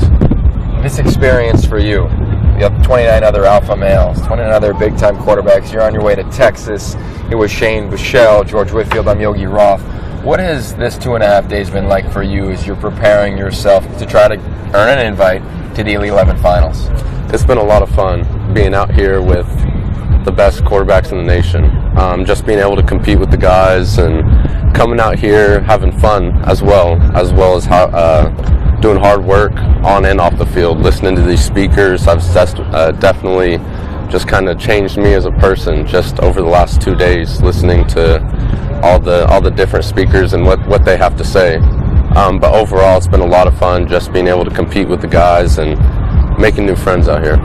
I got a question. What's the difference in your approach between attacking this process as a competition and attacking your arch rival down in Texas with your team? The process, as in competing, hasn't really changed. I'm a competitive person, and I love competing. And obviously, I don't hate these guys like I hate my rival down in Arlington. I'm making friends, and I'm having fun with these guys. But overall, the competitive level is the same, and just trying to do what I can to play the best I do. How do you deal with being with all these other alphas? Because there's some guys, 6'5", 235, right? Felipe Franks is a big guy. KJ Costello is a big guy. A lot of big guys. You don't walk off the bus and demand everybody to look at you. Mm-hmm. But it seems like your ball speaks. What's your mental makeup like in that regard? I'm not the biggest guy out here, obviously, and kind of coming from a school where there's big guys there, it's kind of helped me a lot. Knowing that I'm not the biggest guy, but having the work ethic to become one of the better athletes there has definitely helped me. And being able to come out here, and I feel like I work harder than any of these guys here, and they probably think the same about themselves. But you know, just the work that I've put in, I believe, has helped me through this process, and not being the biggest guy, but showing what I can do on the field. How about your dad? How has he influenced you, right? He's a catcher for the Texas Rangers and their organization. Where has he trained you from the mental standpoint to go out and compete? Because that position, it's not as though that's a very glamorous one that he played. Mm-hmm. Just being around him, I wasn't born when he was playing, but being around him when he coached, and he still coaches now, but when he was a manager, just seeing how he leads his team out on the field and in the locker room has definitely helped me just becoming a leader and being a quarterback. And to me, that's the number one thing, is being a leader. And I believe just following in my dad's footsteps, I'm trying, and just seeing him, what he does with his players and just everything, I think it's helped me a lot, and having him influence me. I'm a big fan, Shane, of having influences outside of the specific box that we're in, outside of quarterback. What leader do you most respect in pro sports? As in a leader, this is probably everybody's, but I have a couple reasons, is LeBron James. And he's done obviously great things. He's one of the best players in the NBA and probably one of the best athletes in the world. And he did some things that kind of put himself out there, the whole championship thing, the 1, the 2, the 3, and did all that. But when it comes down to it, he knows how to lead his team. And I was just watching something on ESPN about him, how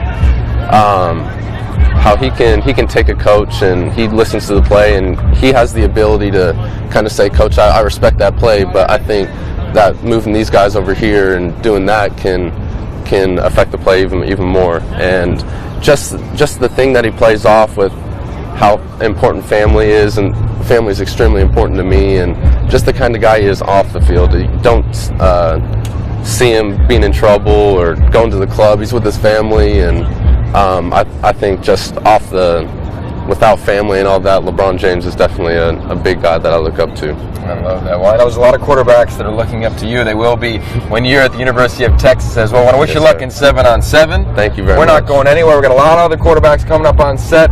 Might be the funniest quarterback, Mr. Starkle, committed to Oklahoma State. He's coming into the hot seat next. George Whitfield, I'm Yogi Roth, Shane Buechele. He's going to go rip a couple dimes.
Nick Starkle. I'm an Elite 11 quarterback, Liberty Christian High School, committed to Oklahoma State University. And finally, Oh, I didn't see that. That's put the cool. football down just a little bit. You got that stare going on there. Hey, intimidation. That's right. Intimidation is the name of the game.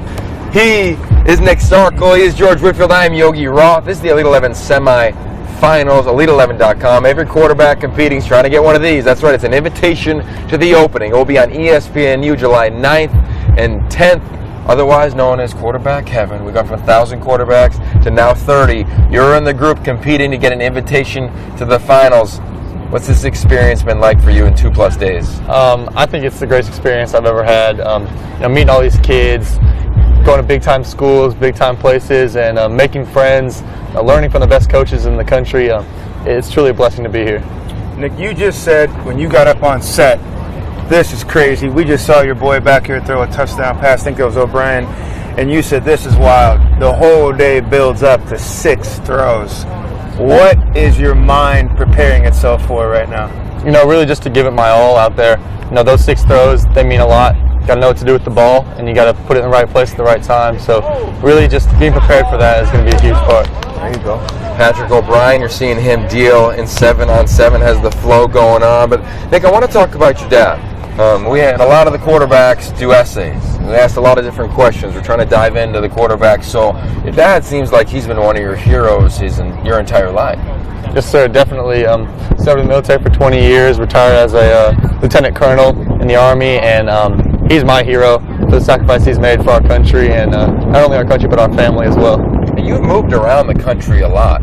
you moved to New Orleans, but was a month before Hurricane Katrina hit. What was that experience like? Because that's real adversity, right? Throwing an interception in 7-on-7, we don't want to break, hate to break it to you, but that's not that big of a deal. You've dealt with real adversity. What was that like if you think back at that period of your life? It was a hard time for my whole family, the community around us as well. I know our school was underwater for a good 3 months, and we had to move to my grandparents' place, and it was definitely hard, but I think it taught me more about how to be a man and truly what it meant to be a leader. Playing the quarterback position gives us such a unique platform. When you take the field, what do you envision your impact is on your community? I think I represent a lot. I represent Liberty Christian, high school, and in that I represent Christ as well. And some people might not ever have a chance to hear about Christ and God, and so I feel like I could maybe be their first impression and lead them towards that path. Why has Elite 11 been so big for you? Because you didn't just go to one regional. You went to New Orleans, you went to Dallas. It seems like it's been something on your mind. When did you first hear about it, and what would it mean if you did get one of these invitations to the finals? That's the ultimate goal. The ultimate goal since I was in middle school would be to get to the Elite 11 finals and be on TV and compete with the best in the nation and try to prove myself as one of the best in the nation. And so really just being out here with everyone, it's crazy. Nick, today, June 7th, 2015. Take us back June 7th, 2014. What area would you say you've grown the most in? I just think my confidence. Didn't play at all on varsity my sophomore year. Got to go out this year and play a little bit. Only played 6 games, got hurt, but my confidence has grown a lot in my ability, and I think that's definitely what's been the best improvement. And what people may not know about you, and I'm serious when I say this, you're also an actor, right? He's in the theater department. And do you think that's had an element to developing your confidence? That's not easy to get on stage. Definitely. A lot of people have stage fright and they're afraid to talk in front of others, and I just think that's a gift that I've been given, and it comes naturally to me. Speaking of gifts, let's give the audience an opportunity. 15 seconds of your best impression of your favorite celebrity. Oh, geez, my favorite celebrity, it'd probably be like Captain Jack Sparrow. Oh gosh, here we go. All right, ready to get down there, matey, and we got to get this booty. I don't know. I can't give you that. Was well played. That was good. That was you get a callback for sure. Yeah, you definitely get a callback in that regard. But before I let you leave, something that I think is really impressive about you is you've got this spirit about you. You're always smiling, you're always having fun. But also in your essay, when we asked you to write about your personality, you said that somebody always has it worse. Where does that optimism come from for you? Honestly, it was my 7th grade coach. He sat us down one day and he told us about a story of a girl who had been kidnapped, and she said that every day she ended up escaping, and that every day she would think, someone has it worse. Like, I can get out of this situation. I don't have to give up right now. There's someone that has it worse out there, and I'm taking for granted of what I have been given. And so really, that's stuck with me ever since 7th grade. Wow, well, you definitely stuck with us here at Elite 11, man. You got a great personality, and you've been balling out quietly. All the coaches coming up and saying, Nick Starkel, he's been climbing up and up and up the leaderboard. So good luck in 7-on-7. Sure. We appreciate you having you on set. We got Zarek Cooper coming next, the Clemson commit. He's about to sit right between George and I and answer all those hard questions right here at Elite11.com.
Welcome back to the Elite 11 semifinals, the top 30 quarterbacks in the nation. This began late February, 1,000 quarterbacks. It's been narrowed down to 30 through the opening regional competitions, trying to find the top 18 quarterbacks who will make it to the Elite 11 finals. The opening is amazing, fellas. It will be on ESPN July 9th and 10th here with Zara Cooper, George Whitfield, Mr. Cooper, Mr. Clemson commit. What has this experience been like for you over 2.5 days?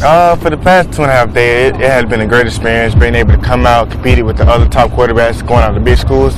I can say it's been a wonderful weekend for me. You know, I was watching you last night. We had a bunch of guest speakers. One of them was Alexis Jones. She talked about empowering the leaders, the alpha males like you guys, like these quarterbacks, like yourselves. What did you take away from Alexis?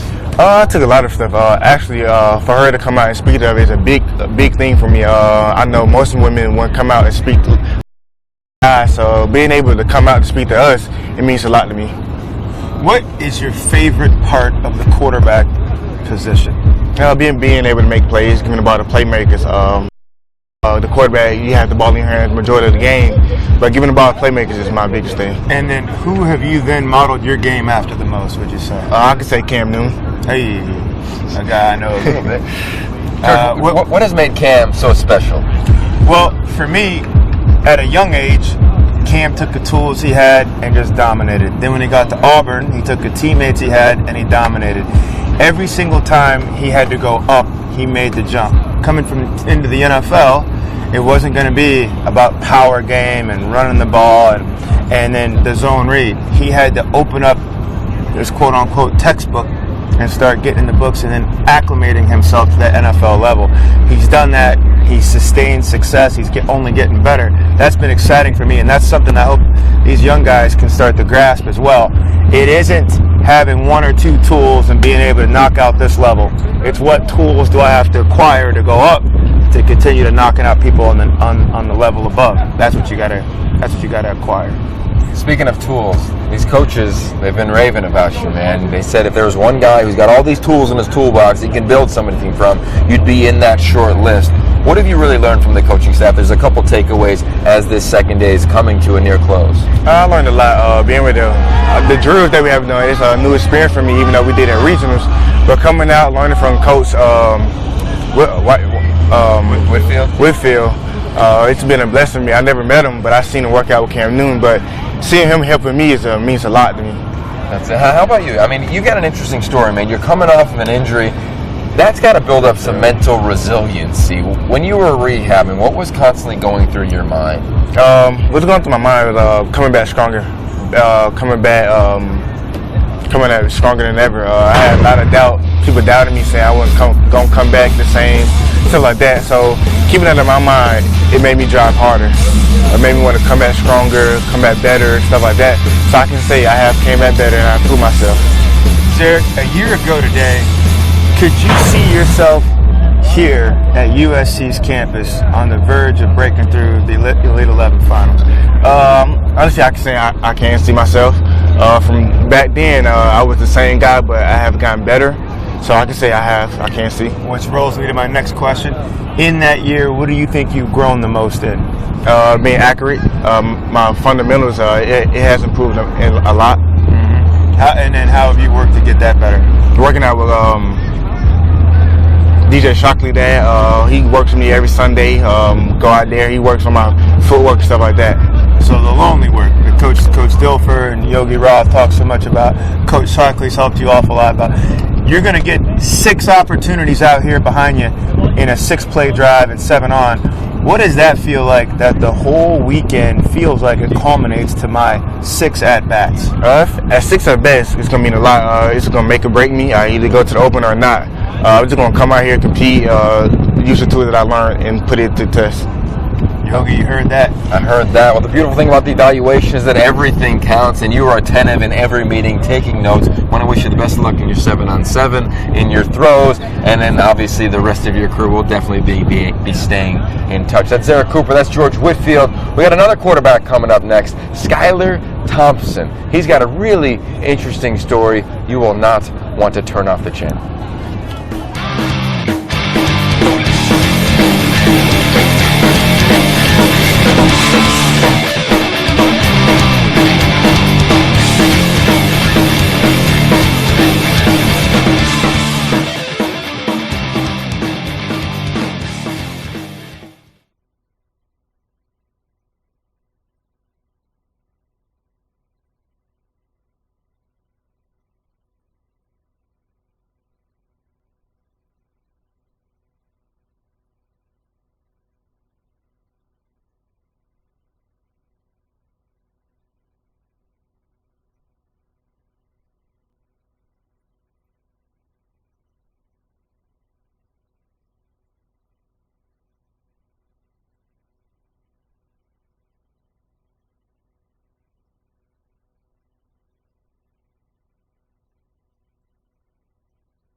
Hi, I'm Skylar Thompson, and I am an Elite 11 quarterback, and I'm committed to Kansas State University.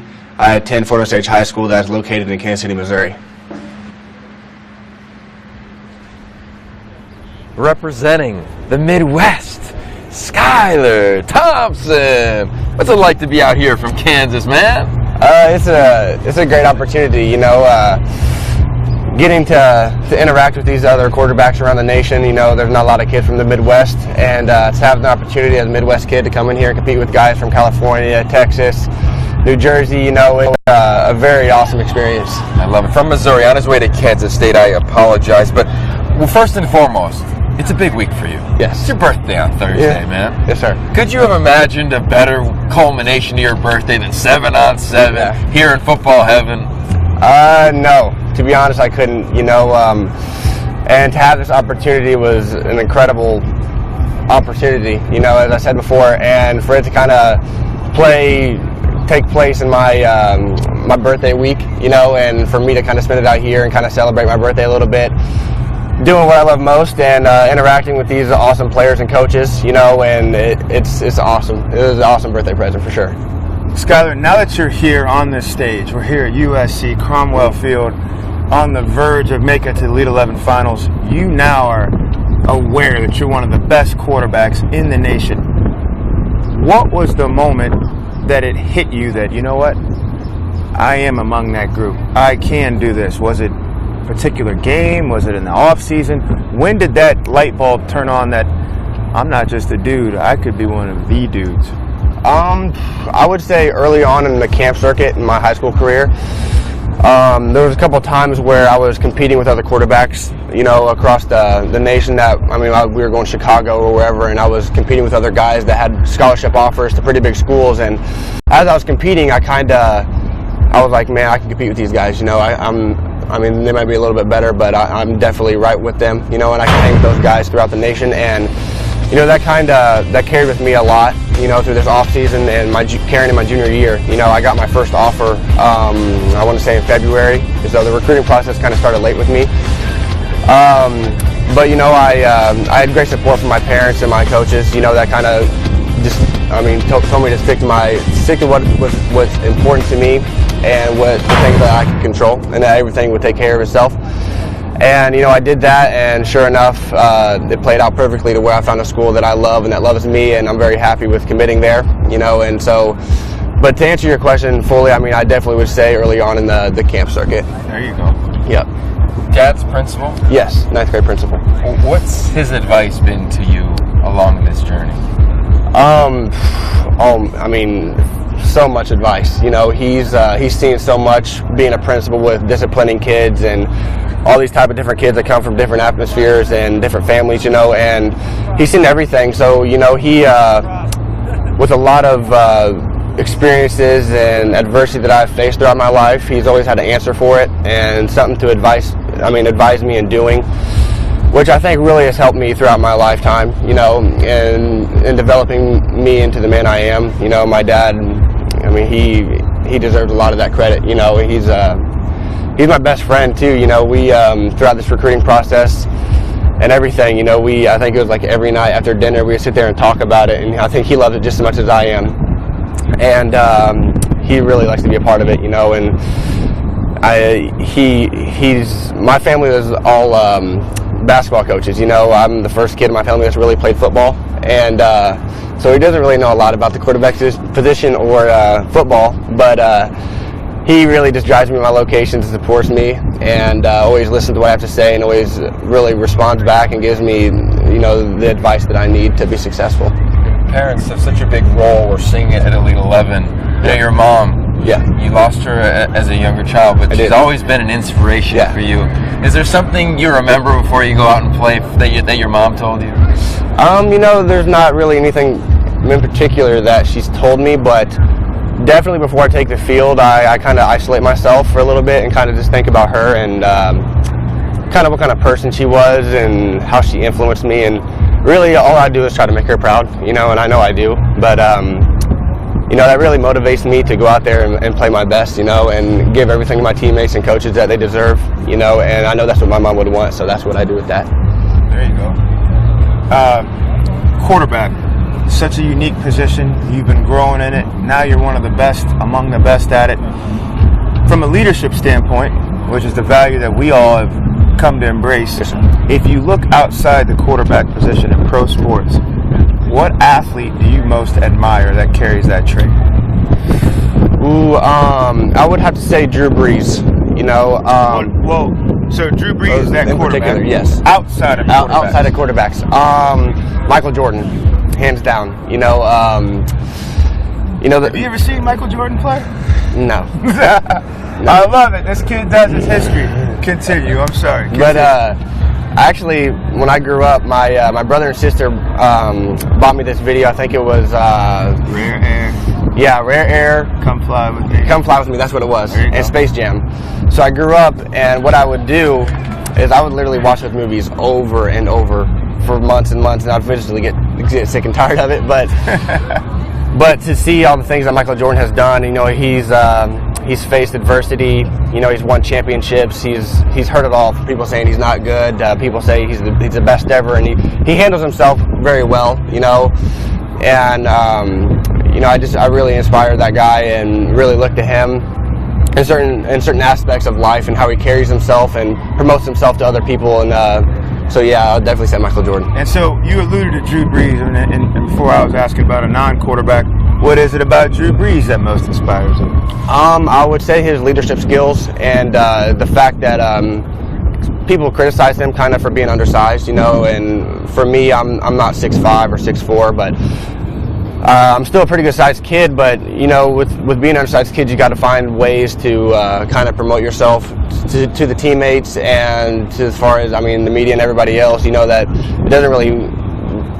Being 6'4", 6'5" really not going to affect you at certain points. You know, But really, what I like about Drew Brees is how he really carries himself with his teammates. And you see before the games, he's getting everybody fired up, and he's a great leader. He's won a Super Bowl, you know, and he's had bad seasons too. But he always seems to that he's carried himself with such pride, and he sends off a great message to younger kids, and that's why I like Drew Brees, I would say.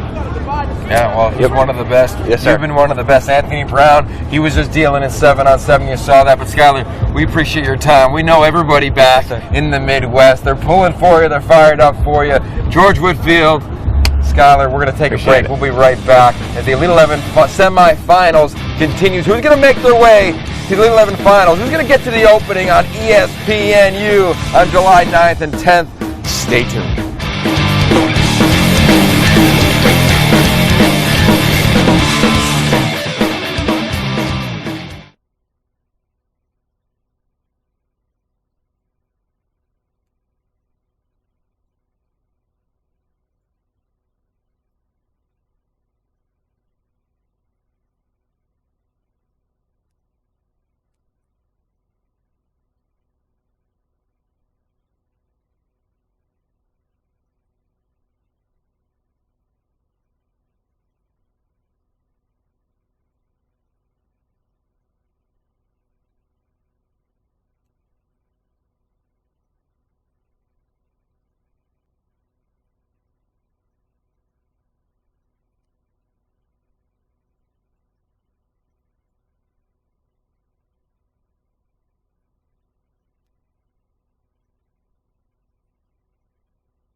Welcome back.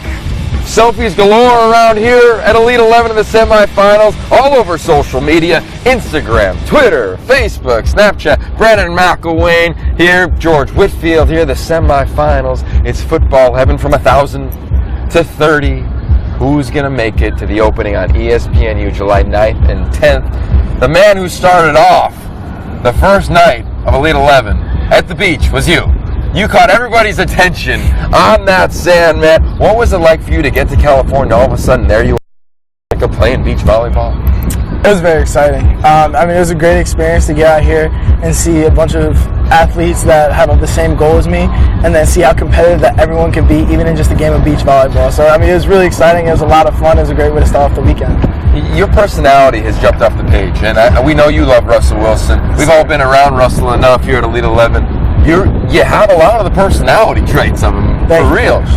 How have you created a maturity within yourself so you can act as though you're not just a 17, 18-year-old young man? My parents have been an amazing influence in my life.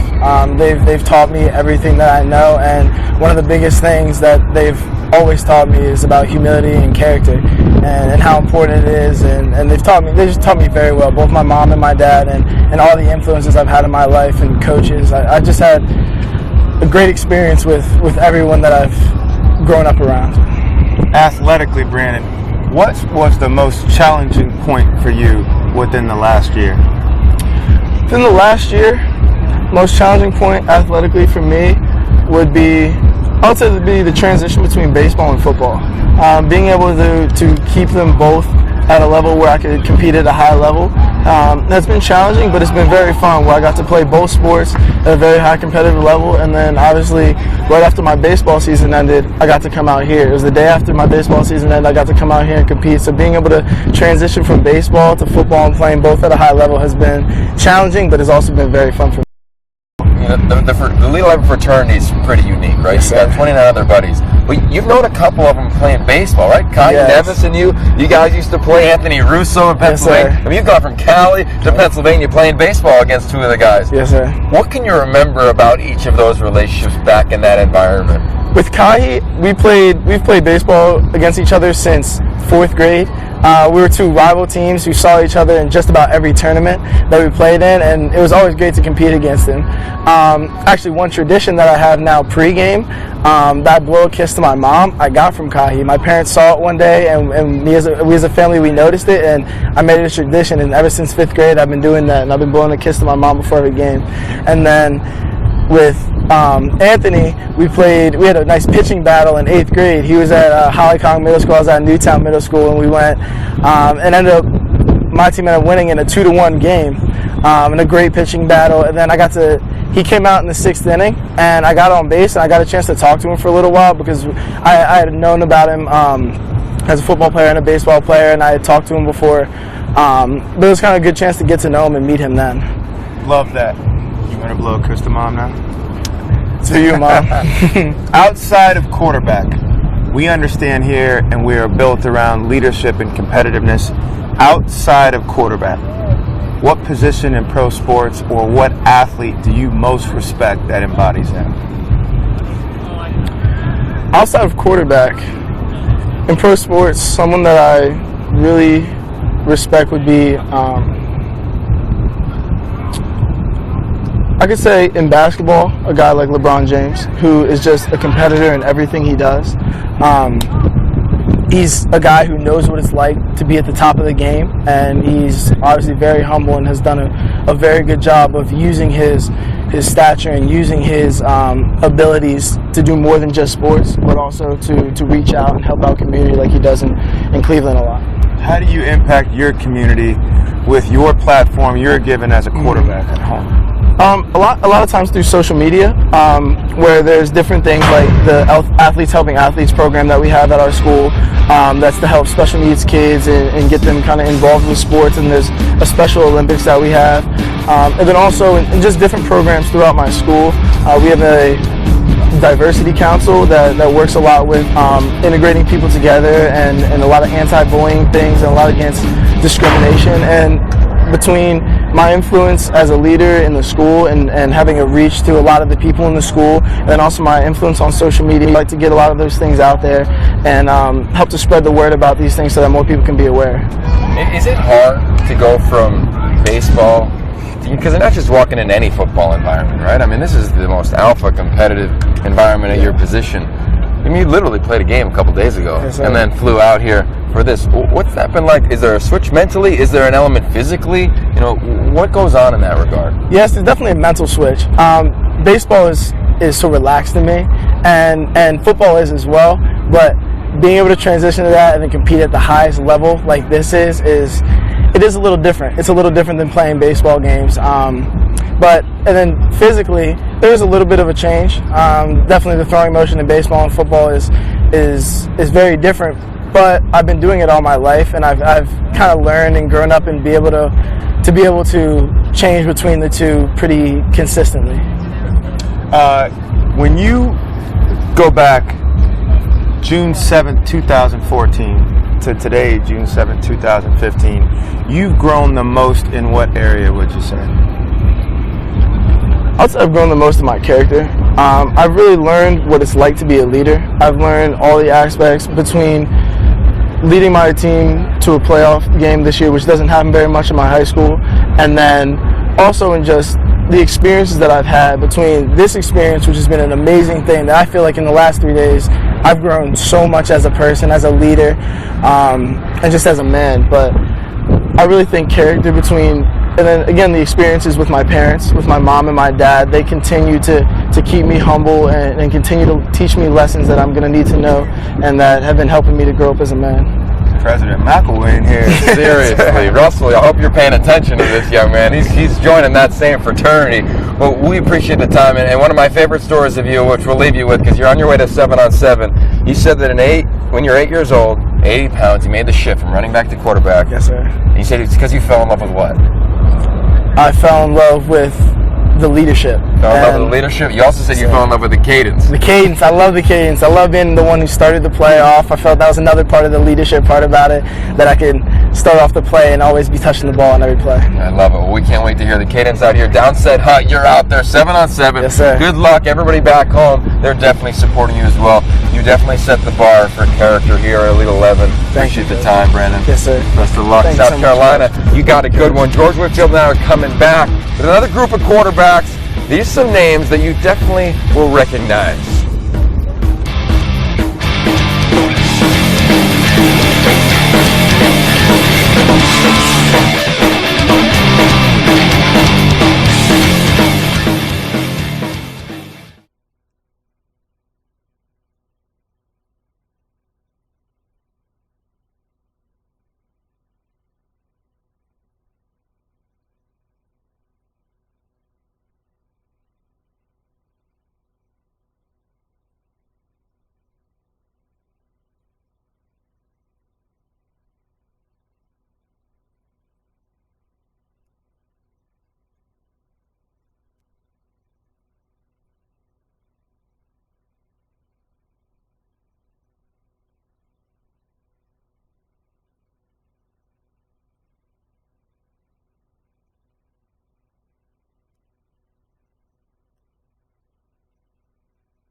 Welcome back. I'm AJ Lawrence, and I'm going to tell you a little bit about what our quarterbacks are doing today. They're going in 6 different rounds, kind of pods going on. Right now, as you can see behind me, they're working a 7-on-7, working with our receivers here, testing their skills in the game. And then we have them across the way working on biomechanics, which largely, you know what, it's testing their rotational ability and their skills in that regard. And then we have them on assessments, which you've heard from Yogi and the team about, you know, testing their ability to digest information and really just put it out there and disseminate it quickly. They're also over here getting ready to talk to Yogi and really just share their story. And then we have them on e-coaching sports, where they are partnering up with coaches so that they can continue to learn, but they can do it virtually, which is great, so that after this they can stay partnered with a coach and continue to develop and learn. So I'm going to throw it back to you, Yogi. You can tell us more about what these quarterbacks have going on. Yeah, thanks, AJ. A lot going on today when you look at these 30 quarterbacks all vying to get to the Elite 11 Finals, July 9th and 10th on ESPNU at the opening. This has been a long journey to get to these 30 quarterbacks. All the quarterbacks bolded and highlighted. They have already received invitations to the Elite 11 finals. That is 10 of the 30 have already been invited. That means there's a few quarterbacks, George, that are competing right now in this 7-on-7 to get a spot. Skylar Thompson, he is one of them. He was up here on set moments ago. He's a young man. He's really got a nice demeanor about himself. He's got a confidence about himself. From the Midwest, down in the red zone right now. It's going to be interesting to see how he operates in critical downs and distances. Yogi, I think a lot of these guys, like Skylar, again, with throwing a touchdown pass right on cue, a lot of these guys may not look so great in drill work. They may not jump out at you in the different phases that we present to them, because a lot of these things that we present to them are brand new. Give them a huddle, a play, and an objective and some yard mark. They settle on in there, and then now they're in their element. You see Skylar Thompson going up and down the field, decision making, making his shots and plays. This now we get a chance to see who they fully are. Seems as though, and you were with a lot of the coaching staff last night, guys just trying to climb up that leaderboard, because there will be a definitive MVP named at the very end of today among these 30 quarterbacks, all trying to get to the Elite 11 finals. July 9th and 10th. See Trent Dilfer, the head coach, gearing up to call plays. He's with Mike White. You see Mike on the left. He's the guy who developed that entire playbook, that massive playbook. These kids a little intimidated by it, but I'll tell you what, guys, it's only a third of what you're going to get if you make it to the Elite 11 finals. And a lot of this playbook, George, is designed off of West Coast schemes, but it's evolved over the years to make sure that it really can appeal to the spread quarterback, but it's a lot about decision making, processing, not just throwing to an open guy. And I think these quarterbacks, as they get challenged early on, by the end of their 2.5 days here, you can see major jumps from a lot of these kids. Right, and Yogi, you hit on one big thing. That's something I loved Trent Dilfer has done. He has maintained the progression read element of the playbook, but has really loosened on the apparatus. Whether you're coming up under center, you're in the pistol, or you're out of the gun, to him, it doesn't matter. He's saying, I don't want to inhibit you on things that you are physically brand new to, but you must acclimate mentally in the classroom and at home in the lonely work when we ask you to make plays and decisions downfield. That now you're getting best of both worlds. You're getting the challenge with your eyes and your reads, but he's going to let you play for the most part in what you're most comfortable with. That's giving everybody an opportunity to compete at their highest. We're seeing Skylar Thompson just drop the dime down the left sideline. Now he's back in the red zone. The way that this works is that the evaluation process for Trent Dilfer and the Elite 11 staff, including George Whitfield, who's here with me, I'm Yogi Roth, Elite11.com, streaming live all weekend long. The Elite 11 semifinals, top 30 quarterbacks. The process began in late February. Everything from that point on, when Elite 11 started, was being evaluated. Their film study, their academics, how well they do in interviews, how well they did at the opening regional competitions, and obviously culminating right here in their 6 to 8 throws in 7-on-7. How well can you timing-wise? Can you flip your hips? Can you read coverages going up against decent defenses, graduate level defenses coming up here, playing some exotic coverage? It's not as though these quarterbacks are seeing a card and knowing the coverage they're going up against. They've got to see how well they've studied, how well they've learned. We call it the lonely work here, George, and Skylar Thompson is a guy who's done well here in his 7-on-7, making a case for him to make it to the finals. And Yogi, people ask a lot. They ask me, they've asked, the staff, why do you guys do so much 7-on at the Elite 11? This is the best way for us to tell functional intelligence. A lot of guys have the answers right in the classroom. A lot of guys can speak theory with you and everything else. But when you bring it out here on the football field, now we get a chance to see how well can you apply it. What kind of conviction do you have? What kind of skill work do you have? And then what type of decision making are you going out there with? Your functional intelligence. Well, we know you have the right answer, but now can you play it in real time? This is what makes it fun. You can hear Trent Dilfer a little bit, the head coach. All right, just read it out. Read it out. These guys, you got a good group here, okay? So they've all won on every round, so you feel good about it. KJ Costello. It's his 18th birthday today. Now you're watching one of our front runners now to close the deal to get to the finals. Stanford's KJ Costello. Had a chance to talk to Coach Shaw earlier this morning. He said he is He absolutely loves his demeanor and competitiveness and sees a bright future for him up there with the Cardinal. He's one of those guys, George, that just has natural gifts. Yeah. We saw him at the LA Regional a couple months ago, the LA opening regional, and he was a little banged up. He wasn't completely healthy. You know, Patrick O'Brien, another Southern California quarterback. Okay.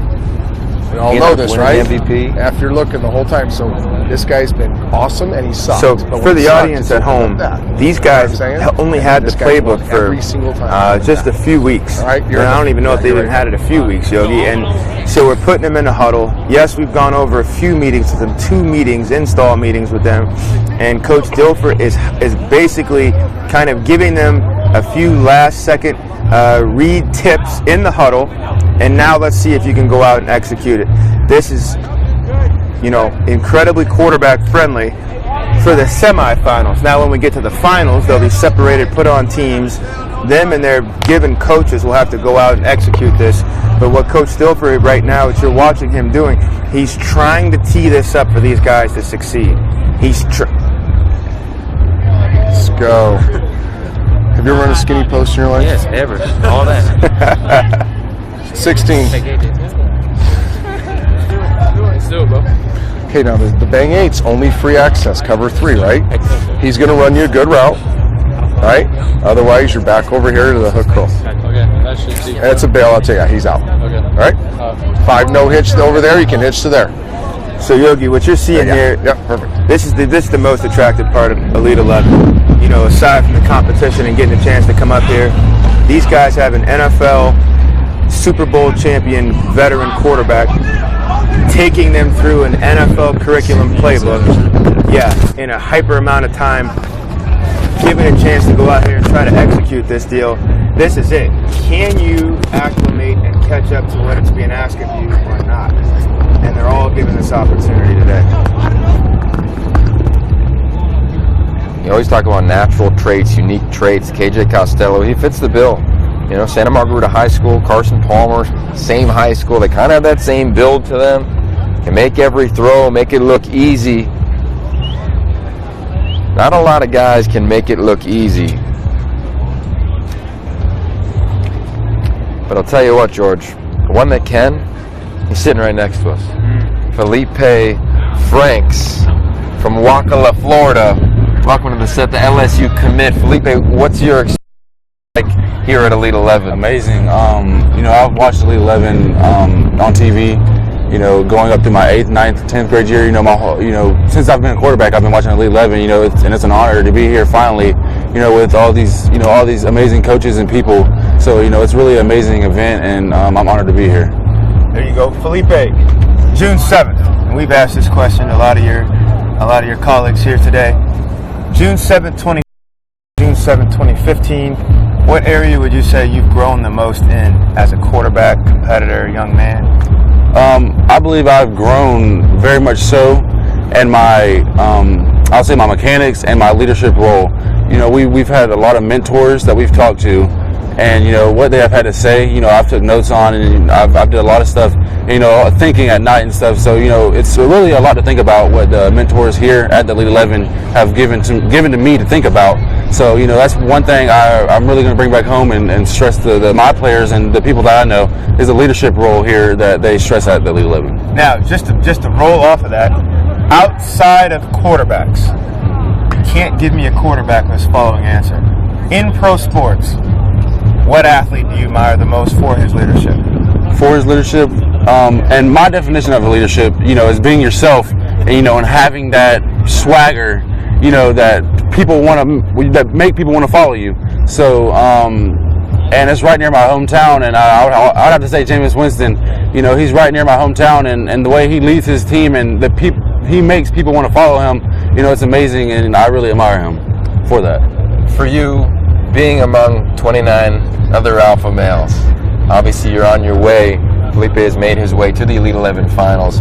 What's this week been like? Because there's still going to be an MVP name from this semifinal. So how did you make sure that you clicked in mentally to this competition? Yeah, off the field, I'm gonna joke with you. You know, off the field, I'm gonna joke with you. I'm gonna be your friend. I'm gonna be your buddy.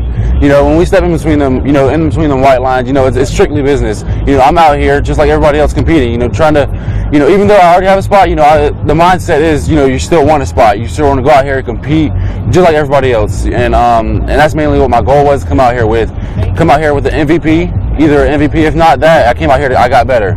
So, that's the mindset. Come out here just like you don't have a finals invite and work my butt off for it. I like it. We definitely have. As a kid growing up, the number one reason you wanted to play quarterback was what? Number one reason I wanted to play quarterback. Honestly, I'd have to say, that before I knew that it was not such a good thing for it, but honestly, the attention that I love the pressure that people give the quarterback position. Sure. The pressure that that you have to have each time you go on the field when you're in a critical situation.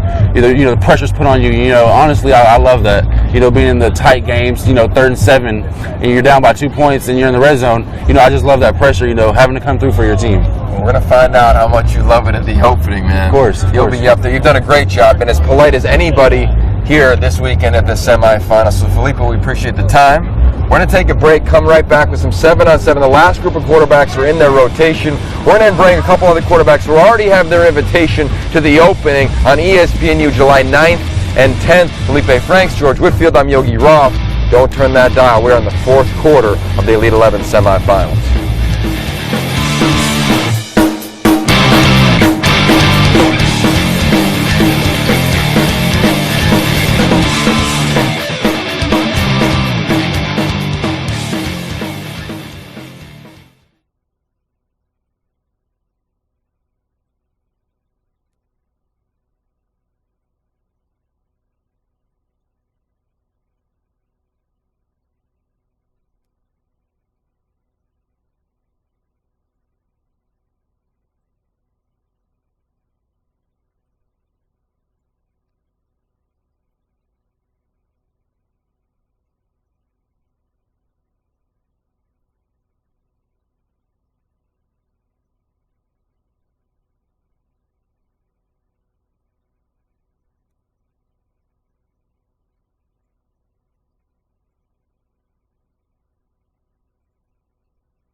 Welcome back. Who's that guy? My dad?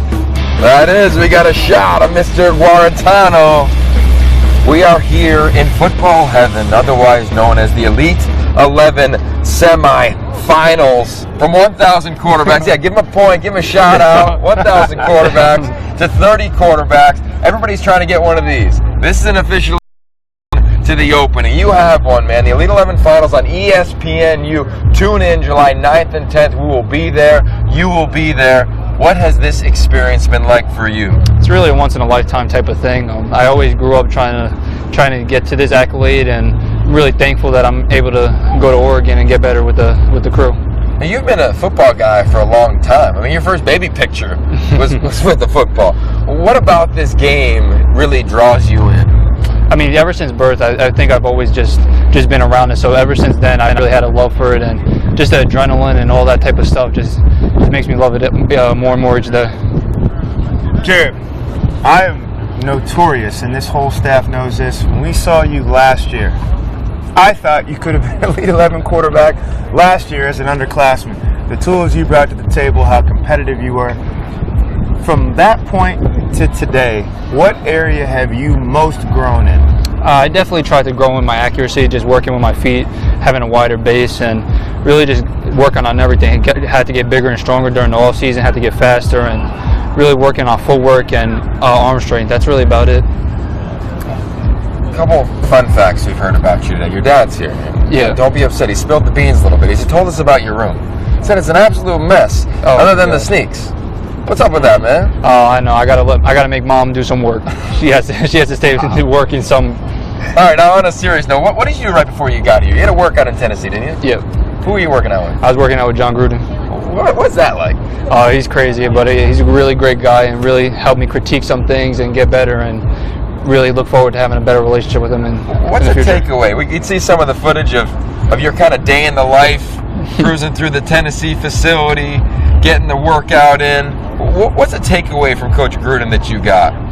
Really just Tennessee's a unique place, and them having a connection with Coach Gruden, it really means a lot to me in my future growing as a player. So him being able to be there for me is really going to only really help me.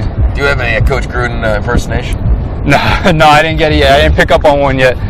Only in the classroom. I was going to get one, but then I just probably forgot. It seemed like you really loved the game so much. You said you cry before every game. Why do you get so emotional before performances? I think God really just gave me an incredible ability just to be able to play the game, be able to walk and be able to play the game. So I really just think about that type of stuff and think about my family, who I have to provide for, and who I really want to look after when I get older. And really my family's probably watching this right now, so they probably really know how I feel about things. But that's really about it. That's the type of stuff that goes through my mind pregame.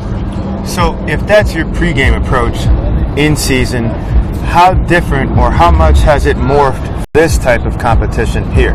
Nothing at all. Every time I step on the field or any type of training session, I know that I want to get better, and I know that every single time that I'm going, I really want to be able to get to that point in life where I can really help my family and really be comfortable, and I want to be happy with my situation.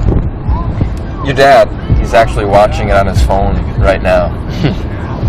New York City cop, right? Yeah, he's New York City cop. How's he been an inspiration to you? I mean, you've got a really cool personality, obviously, but you got a seriousness about you. You came here with a purpose over the last 2.5 days. How has your dad influenced that? My dad really does a great job inspiring me and really just talking to me, keeping me focused and keeping me grounded. He's always messing with me, telling me I haven't done anything yet, so that always helps me a little bit. But really, my dad's been there my whole life, and really him just helped me be a better football player and a better person. Couldn't really ask much more from him. What are some things that you've already gained in this 36 hours here at the semifinals? You've got Coach Dilfer, a Super Bowl winning head coach, quarterback, but now you're head coach here. You've got the other coaches and Yogi. You've had some heavyweight speakers. Give us two things that you've already grasped that are definitely going home with you. I think the Elite 11 brings a lot more than just football knowledge to the camp, and I just think that when I came here, I grew mentally as a person. I think I grew better as a person, and really just knowing what the speakers here, just with sports psychology and the woman that spoke to us yesterday, really made me a better person as much as a better football player.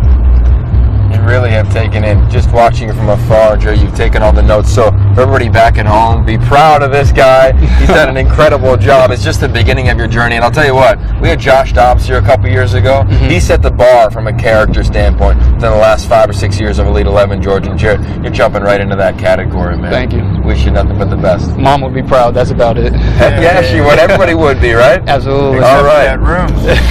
We got to clean the room up, but we know you love the Jordans. Dad, keep watching. We got another half hour or so here. The quarterbacks are still rolling. The 7-on-7 is still going. And the top quarterbacks in the country are trying to punch their ticket to join this young man at the finals of the opening, ESPNU, July 9th and 10th. Let's take a quick break, and we'll be right back.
Jet Duffy. I'm an Elite 11 quarterback, committed to Texas Tech University, Mansfield Lake Ridge. Came out the womb a quarterback. Came out the womb a quarterback, huh? Yes, sir. He is Jet Duffy, committed to Texas Tech. George Whitfield, Yogi Roth. This is the Elite 11 semifinals. Football heaven from 1,000 to 30. Who's going to join Mr. Duffy at the Elite 11 finals on ESPN July 9th and 10th? Stay tuned. About 20 minutes left. When this 7-on-7 session ends, Trent Dilfer will announce who are getting those golden tickets, who is named MVP among these 30 quarterbacks. Jet is clearly in the consideration. Jet, first and foremost, what has this experience, the whole Elite 11 experience, been like for you? Because you are a relative unknown, and now you're a dude here among the semifinals. It was great. Just being able to be a part of this, being here in California, it's just a blessing. It's just like all the work and all the grinding and stuff, just to be able to show it to everyone. It touches me. What have you seen? What have you seen, George? I saw a guy come through the drills. He was competitive. He was scrapping. He was always had foot down on the pedal, attentive in meetings. And then, as we talked about this earlier, Jet, you brought all that out here for 7 on, and then lit this place up going 6 for 6 with 5 touchdown passes. Seems like this guy got out here and got hot. What has the experience been like trying to take all this information that we're just throwing at you and then putting it out here in the huddle? It's not easy. That's the point of it, not to be easy. Just taking it from the classroom or taking it from the hotel room, studying the playbook and applying out here.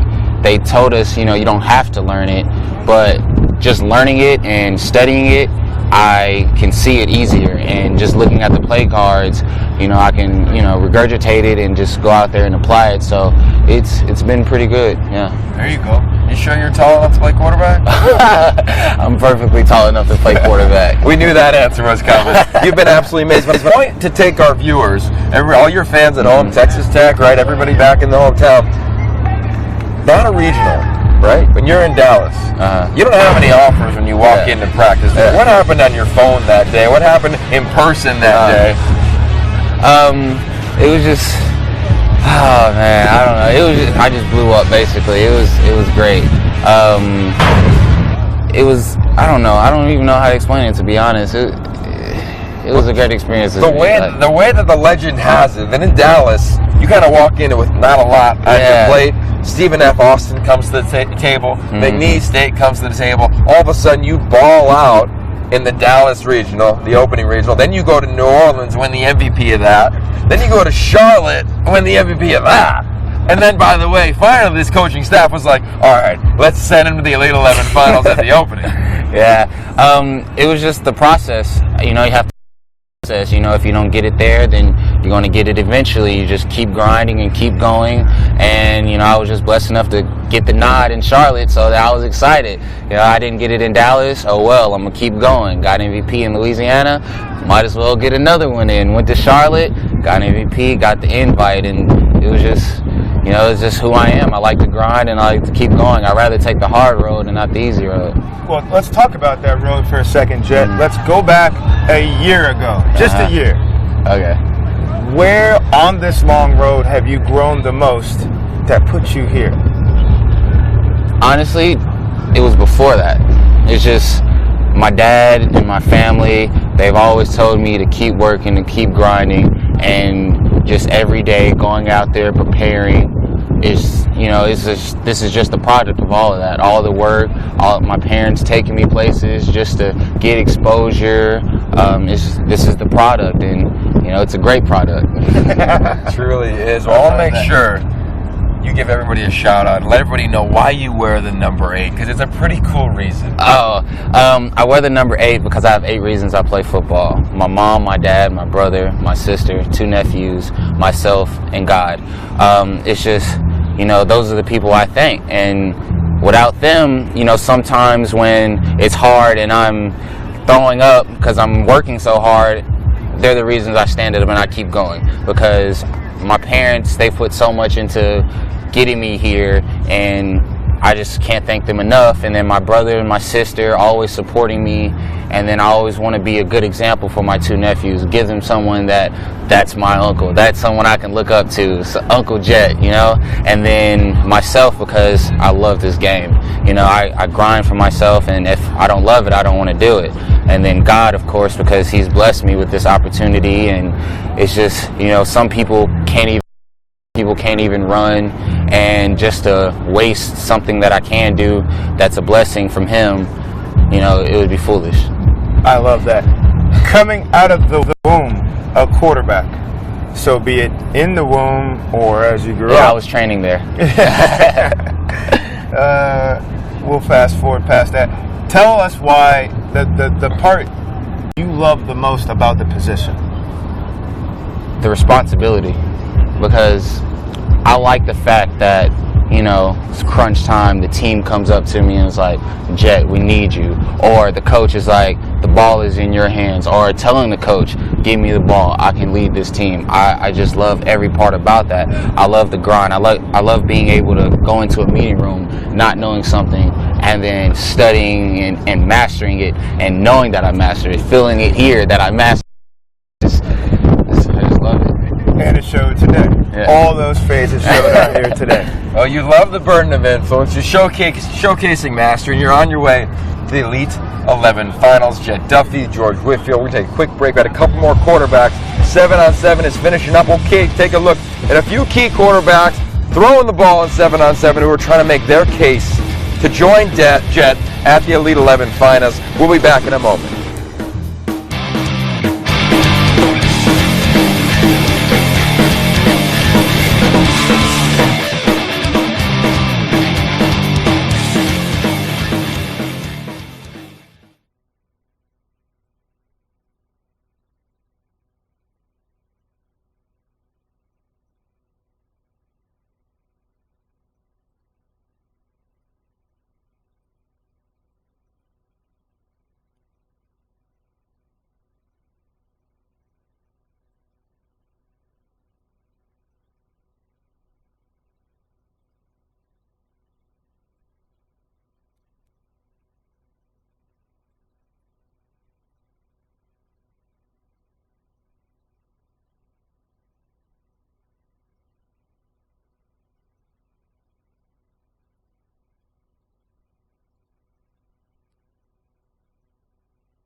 Welcome back, Mom.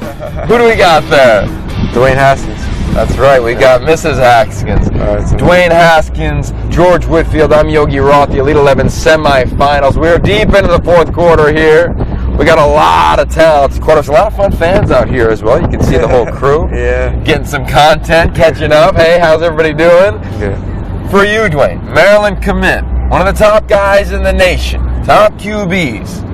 You've just been around 29 other alpha males who all think they're pretty talented as well. What has this experience been like for you? It's been a great experience. From the first day getting off the plane to bowling and getting on the beach playing volleyball. It's been fun getting around these guys. I knew a couple of them previously, but being around them and competing, it's been fun. Just getting to know how much they want to compete and how much they get you better. What's it like being around great competitors, though? Because it makes you take your game up.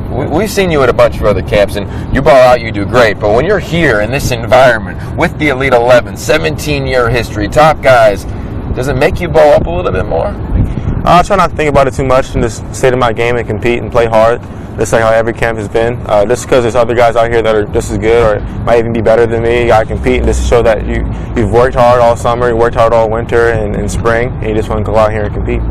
Now, when you watch teams in sports, NBA playoffs, as an example, teams clinch early. They clinch a playoff spot with a month left. Right. You have effectively clinched a playoff spot coming in here. How do you ward off against the, letting your guard down, putting your sword and shield down in such a fierce competition just to come back in Oregon? How do you get yourself ready for Oregon here? Because I don't know if we saw the max Dwayne Haskins that we would have expected had you been in the pursuit of getting a spot in the Elite 11.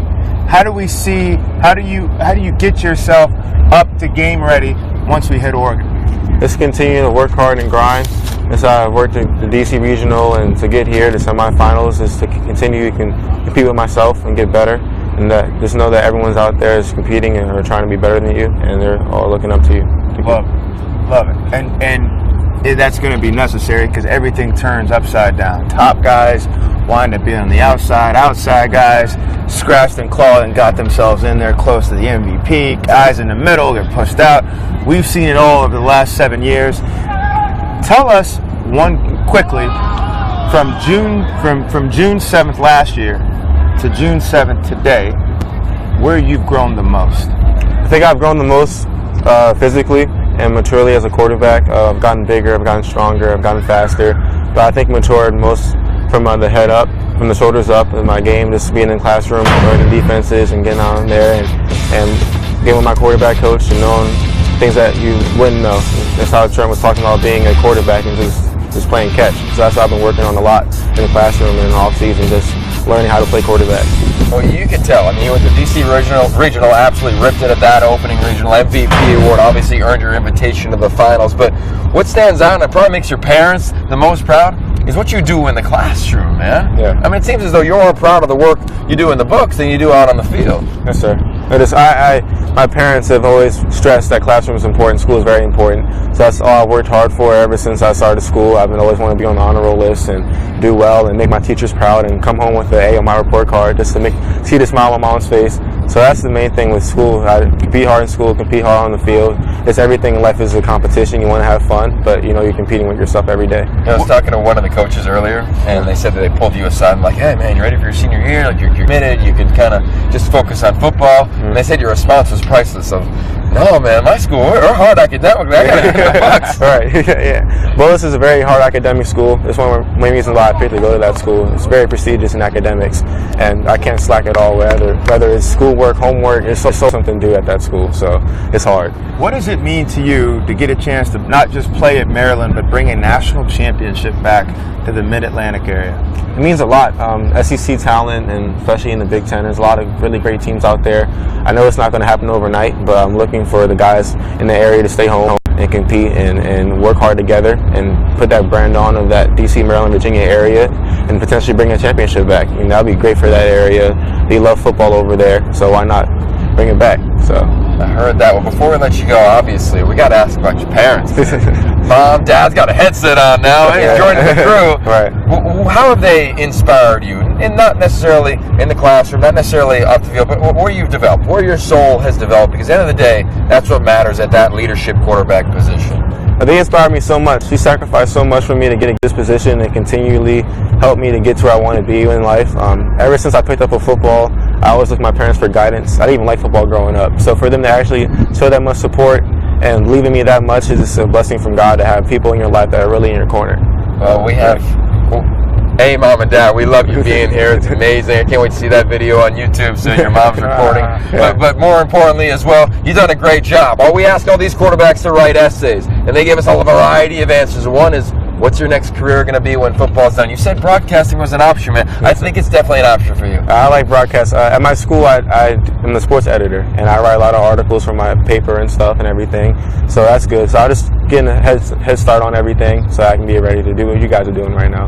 I love it. Well, don't take our job, okay? We just want to work on your set. All right. This is Mr. Haskins. That's actually Mr. Haskins on the headset. Mom and Dad listening in. George Whitfield, I'm Yogi Roth. We're going to take a quick break. We got 2 more quarterbacks coming up on set. A few more quarterbacks competing in 7-on-7. Who will get a few more golden ticket invitations to the finals on ESPNU July 9th and 10th? Who will be named the MVP among these 30 quarterbacks? I guarantee 30 kids are going to want to find out that answer.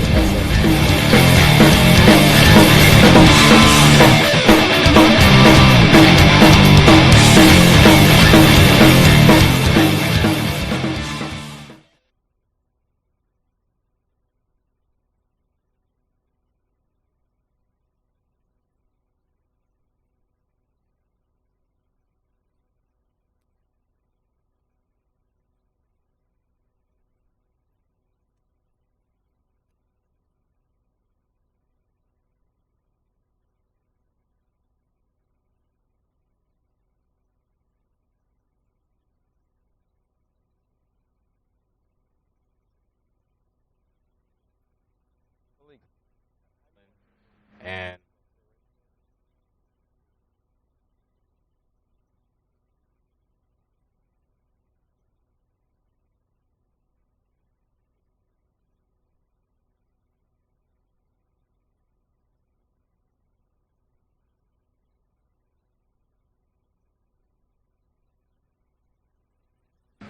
Malik Henry, Elite 11 quarterback, representing Southern California, and I'm committed to Florida State. You might not know this about me, but I'm a baseball player. When I'm on the mound, it feels like I'm up there on an island, and my goal is just to strike fear in the opponent's eyes. You might not know that Malik, the Freak Henry, can deal on the diamond. Well, I'll tell you what, George Whitfield, Malik Henry, Florida State commitment. I'm Yogi Roth. Welcome back. Elite11.com. Top quarterback competition in the land. Everybody's trying to get to the opening, the Elite 11 finals. You're on your way already, but you've been dealing out here as well. Your skill set, we're both in Southern California. We've known of you for a long time. When did you first fall in love with football? I first fell in love with football at a young age, probably around 6, and my stepdad actually got me into it. He kind of tricked me, and I didn't really know what it was. I was a baseball player, and he told me one day, I need a quarterback, and I said, well, I'll go out there and see what I can do, and I think I threw my first touchdown in practice one day, and just fell in love with the feeling of having all the guys surround you, and just the joy of scoring and winning and competing. How about the feeling of being here among 29 other peers who are trying to master this craft of the quarterback position? You've been around Elite 11 for a long time now. What's that been like to finally be here and be a part of this fraternity? It's always been a dream of mine. I've always wanted to be a part of the Elite 11 Brotherhood, and just being here this weekend and building bonds with all the other great quarterbacks here, it's something really special. When you go back, let's just go back a year. Long road to get here. Obviously, you've had this in your sights. On that path, what area have you grown the most in your game? Definitely my progression reads and how to read a defense and pick apart, just small tendencies in their defense. And because before I've never really been taught how to go through my reads and go through my progressions, and just coming to the Elite 11 and working with these great coaches, they've taught me different ways to pick apart a defense. Southern California guy, got the Southern California swagger, taught the kids about Southern California volleyball night one, but what about Southern California quarterbacks? What about this place breeds that position? I just think the level of competition we bring out here. Everybody's hungry and everybody wants, to be number one and to just compete with each other. And I think we all have, great tendencies, and it's just a matter of how we bring them out and just how we all just compete together. A lot of unique things you guys are exposed to, right? You had Team Red, White, and Blue, the Navy SEALs, and Mike Irwin last night. Alexis Jones, motivational speaker, talking about what it means to be a real man last night. Also this morning is Dr. Michael Gervais, high-performance psychologist, talking about the mental side of the game. which one of those speakers really stood out to you, and you were going to pull something you really can adapt to your game and your mentality right now? Definitely Alexis Jones. I think she really spoke to all of us last night in that meeting with her. She brought out some great points that I've never really thought about, and I just think. Share with the audience one. The audience didn't get it. People at home didn't get a chance to sit in there and experience. Give us one thing that you said, "Oh, I got to take that back home with me." Just she talked about how it's important to treat women the right way, and she gave us a perspective on, what if it was your mom or your sister or one of your loved ones, and it really hit me where I wouldn't want a guy or anybody else to treat them poorly. So I think it really hit me, and just I think I'm gonna change my ways a little bit and just look at things from a different perspective.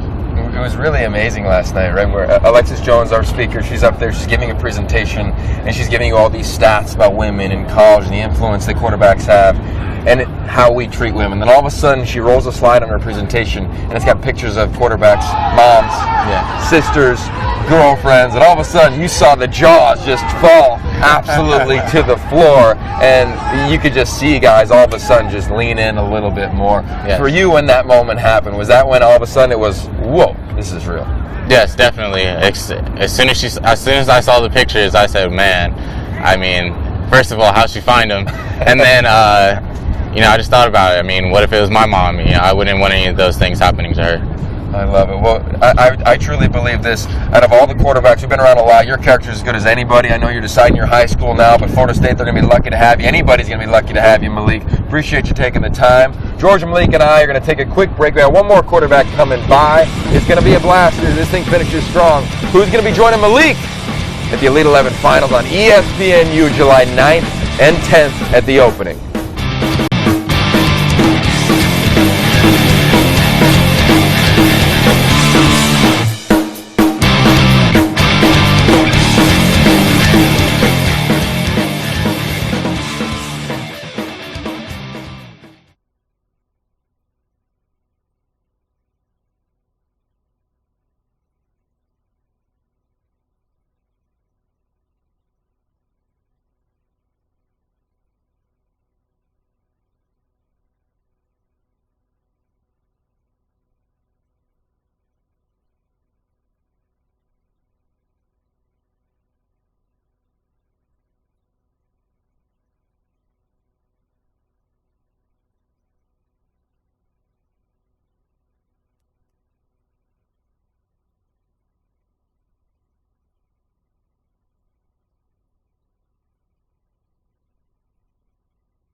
Welcome back to the Elite 11 Semifinals. George Whitfield, I'm Yogi Roth, joined by Shea Patterson. Shea, you flew in overnight. You got here yesterday morning. You balled out. You earned an invitation to the Elite 11 Finals at the opening on ESPNU July 9th and 10th. What has this whirlwind been like for you the last 48 hours? Oh, it's been awesome. Been nonstop. Got a few hours of sleep, but it's been cool to come out here and compete with the best in the country. And the awesome thing about it is just to get out here with these guys and just build relationships with them and kind of take it all in and have fun with it. To get here, you had a road over the last year rife with an incredible football season, the pursuit to get here to the Elite 11, In the last 12 months, what would you say the single most important thing you've grown in to put you here? I'd say it just my willing to compete. I think over the past 2 years I've won 2 state championships, and I've just learned to control what I can control, and that's just to work hard off the field and take care of the classroom, and just, like I said, just control what I control. Well, Ole Miss fans, they're fired up. They might not know that you called yourself a bruiser, running back, linebacker, now wrestling, man. What were you like back in the day? Oh, back in the day, I didn't start playing quarterback till like the 5th grade. So like I started tackle football like in 3rd grade, and I was probably 5'2", 170 pounds. It was just awesome. I love to kill. I love to hit people. And it all changed in 5th grade when I started Pop Warner with my dad. He coached me, and we started running the spread offense, and that's kind of when I fell in love with the game. So.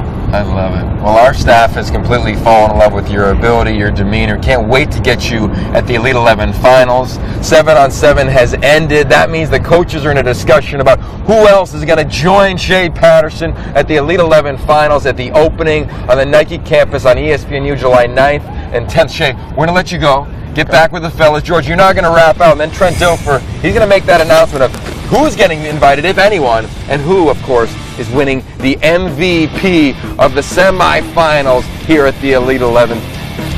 Take a little break, Jay. Go join the fellas.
Welcome back to the Elite 11 semifinals. It started in February from 1,000 quarterbacks.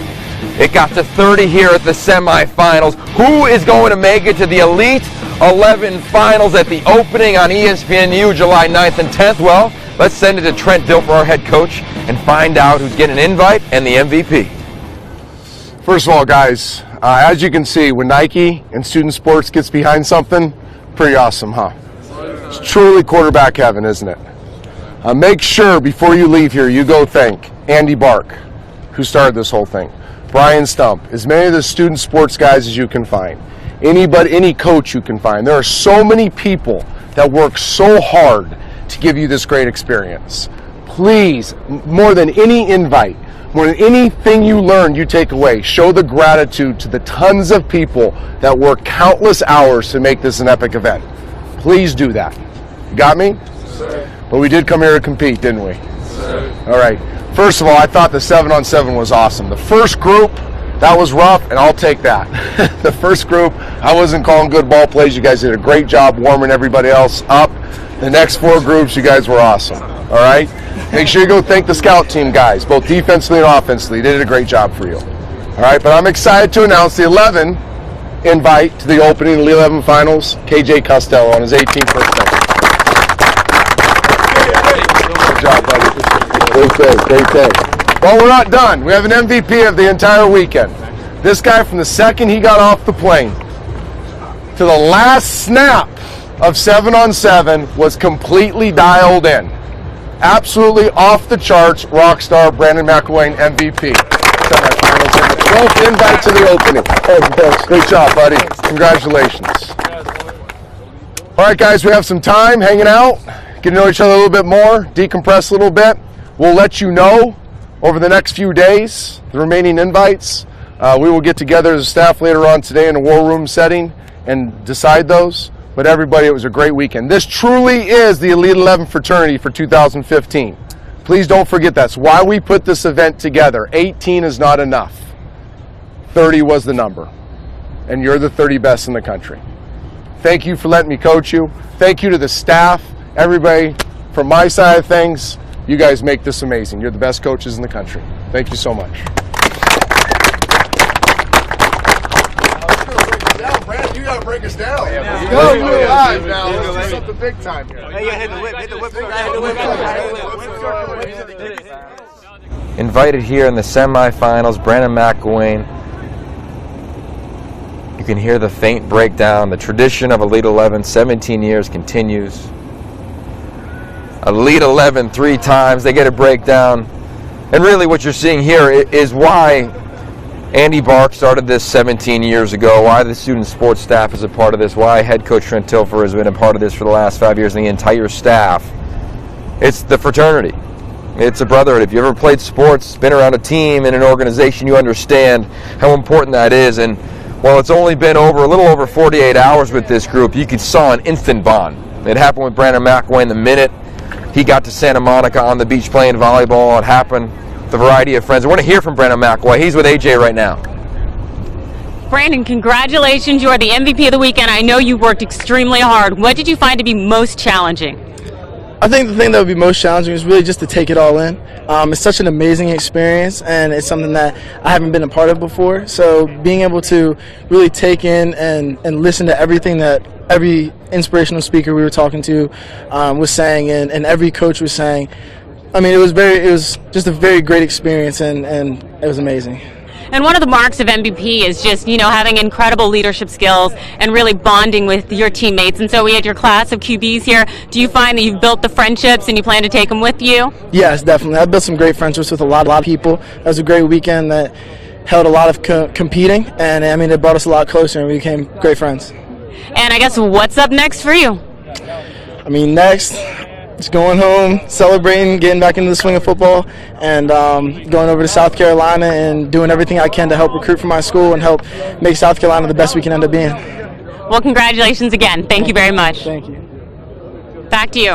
And that's Brandon McElwain, the MVP out of the 30 here at the Elite 11 semifinals. You see the updated board, KJ Costello, Santa Margarita High School. He becomes the 11th invitee to this year's class, the finals at the opening. And he is with our AJ Lawrence. KJ, congratulations. You are going to the finals. Are you excited? Absolutely. And I know you put in a lot of work this weekend. What did you really, take with you that you feel will help you advance more in the finals? I mean, there was a lot of tips on the field, but what I actually really enjoyed this weekend was a lot of the messages we learned off the field, talking to a lot of influential people, and it was really a special weekend. Very nice. And I guess what do you look forward to next? Man, I mean, I got a month to prepare for the opening. I'm going to work on all these drills, get in touch with the coaches when we find out on Wednesday, and really just try and perfect my craft to the best of my ability. Well, I wish you the best of luck. Thanks so much. Thank you. Appreciate it. Back to you. Not a bad birthday for for KJ Costello. 18th birthday today. Pretty exciting day here at the Elite 11 semifinals. We now have 12 quarterbacks invited to the finals, and I'm here joined by Brian Stump, the president of Elite 11, Trent Dilfer, the head coach of Elite 11. I know you're tired, but we got another hit. But really, guys, this is always the funnest part, whether it's the semis or the finals or even just the opening regionals. When it ends, we all kind of lay back, we're exhausted, but these kids are amazing. How were they to you today, Trent, as it was their most important outing with the 7-on-7? Well, they exceeded my expectations by a lot. This is a hard environment to be successful in. I think people at home just say, oh, they're just reading a play off a card, and they're not just reading a play. I mean, this playbook, as we've talked about through the show, is very complex, a lot of nuance, a lot of spacing, and they just did such a great job. Some of these quarterbacks got in there, they've only had the book for a couple days, having looked at them, and they're coaching the receivers up. The coaches did a great job preparing them as well. And then just the operations. I mean, to do something like this is so massive. And what you want to do is you want to make sure the kids are set up for success. And the staff at Student Sports, the coaches, all the auxiliary people made it so the kids could just go out there and play football. And they played really, really good football. I was very good, the first group calling plays. Then I got settled in, and we did a nice job. So it was a great day. But the work's just beginning. I think I haven't taken the sigh of relief yet because we still have 6 more. Yeah. And there's more than 6 that are deserving. So it's going to be tough. Brandon McElwain. I mean, what a dynamic young man. You know, everyone's fallen in love with him in the regional process, came out in volleyball, dominated. But when you look at this young man on film, I mean, did he stand out, Brian, or what throughout the days? I think, like Trent said at the end of the camp, from the first day he stepped off the bus, off the plane, off the whatever he came to the airport in, he dominated from the beginning. That was his goal. He's a guy that's focused, like we talked about yesterday. He knows what he wants, and he prepared to dominate in this environment. He didn't just come out and say, you know, I'm going to test the waters and see how guys are handling it and kind of figure it out. He had a plan. He came out focused, and he accomplished his goal, obviously, of getting the MVP and also getting the invitation to come out to the opening finals up at Nike in 4 weeks. So from the second he got here, it was his moment, his stage, and he dominated the competition and took home the MVP. You talk about the holistic element of the quarterback position. We interviewed all 30 quarterbacks on set today. They all raved about the elements off the field. Why is that such a big deal? I mean, you're as a football junkie as anybody, but this was 2.5 days of packed content. I mean, sleep was not a priority for these quarterbacks. Why was that so important to you? Well, it's a priority of ours. Yeah. I mean, this team, the 3 of us, Joey Roberts, Matt James, the backing of Nike, obviously Andy Bark, and all of our staff. I think I can answer our question on behalf of all of us. We realize that the quarterback is very, very important. He influences so much more than just the game with so many people around him. But we would be absolutely whiffing if we just taught him the best quarterback stuff, which we do. We'd be whiffing if we just taught him great quarterback stuff and great mental stuff. To hit a home run, to hit a grand slam, we have to holistically train them. We have to build into their souls. I mean, what Alexis did last night is just off the charts. I hope we were able to show part of it today. Mike Irwin and the social media awareness. Dr. Gervais this morning. I mean, to see 30 kids in there. And by the way, coaches and staff meditating and getting their breathing right and getting their minds right and learning what mindset means before they come out here. That's why this works. So other people are trying to do this, but they don't get it. It's not just what goes on between the lines. It's not the administrative part. It's everything. It's a team buying into one vision, and that vision is we are going to help influence the next group of influencers, and we believe those are the quarterbacks. Brian, you travel more than anyone that either one of us collectively know. We travel a lot, but you started in Hawaii in late February. You've been on the road since. You've seen all these quarterbacks. The process for you, now we're heading into that final step. We go to the war room here in about an hour. We're going to figure out who the last remaining quarterbacks are invited. But big picture-wise, for all these quarterbacks that are part of this fraternity, what's it been like for you? Because you've literally shaken their hands and returned their emails and texted pretty much every one of them. Yeah, I mean, to set this up and to get this off the ground this year, I think it's something we've been thinking about doing for so long. And to me, the process is so much better now. So we have such a greater base of knowledge and background on these kids for spending these 60 some odd hours with them. You probably counted it out earlier in the show. I think the decision to get to the 18 is going to be tough, but we have so much more information than we did last year and the year before with going back and comparing a guy we saw in March to a guy we saw 2 weeks ago in Columbus. So from that standpoint, I think the process has tremendously improved. And then we gave 30 kids the opportunity to come in and get 2 days of what we do for 4 days and 5 days up at the finals. So from that element, we impacted 12 more quarterbacks than we would have. So it's a complete success in my mind in terms of improving the process and improving the experience for the kids coming through, not only the regionals, but then on the back end now we have the semifinals as well. And I'll say this, I go back 3 years to Redondo, which was a great year. I mean, we talked about that. That was a great group, a great year. I think this was just as impactful. I think doing these 2 days, that's why I told the 30. I mean, they are the Elite 11 family this year. I think the next 18 are the opening quarterbacks, and they get 2 more days of this. But in my mind, this was as if the finals were a couple of years ago in Redondo. These kids got the same experience, if not more, because they didn't have Alexis in Redondo, and we keep adding things on and adding more space, and we're figuring it out. What's the stickiest information? And I sat in bed last night after the staff meeting, and I was overwhelmed with what a neat thing we've done, not just for the kids, but for these kids' families. I got a bunch of texts from the parents yesterday that weren't here, that are watching it online, and that didn't think me about the football.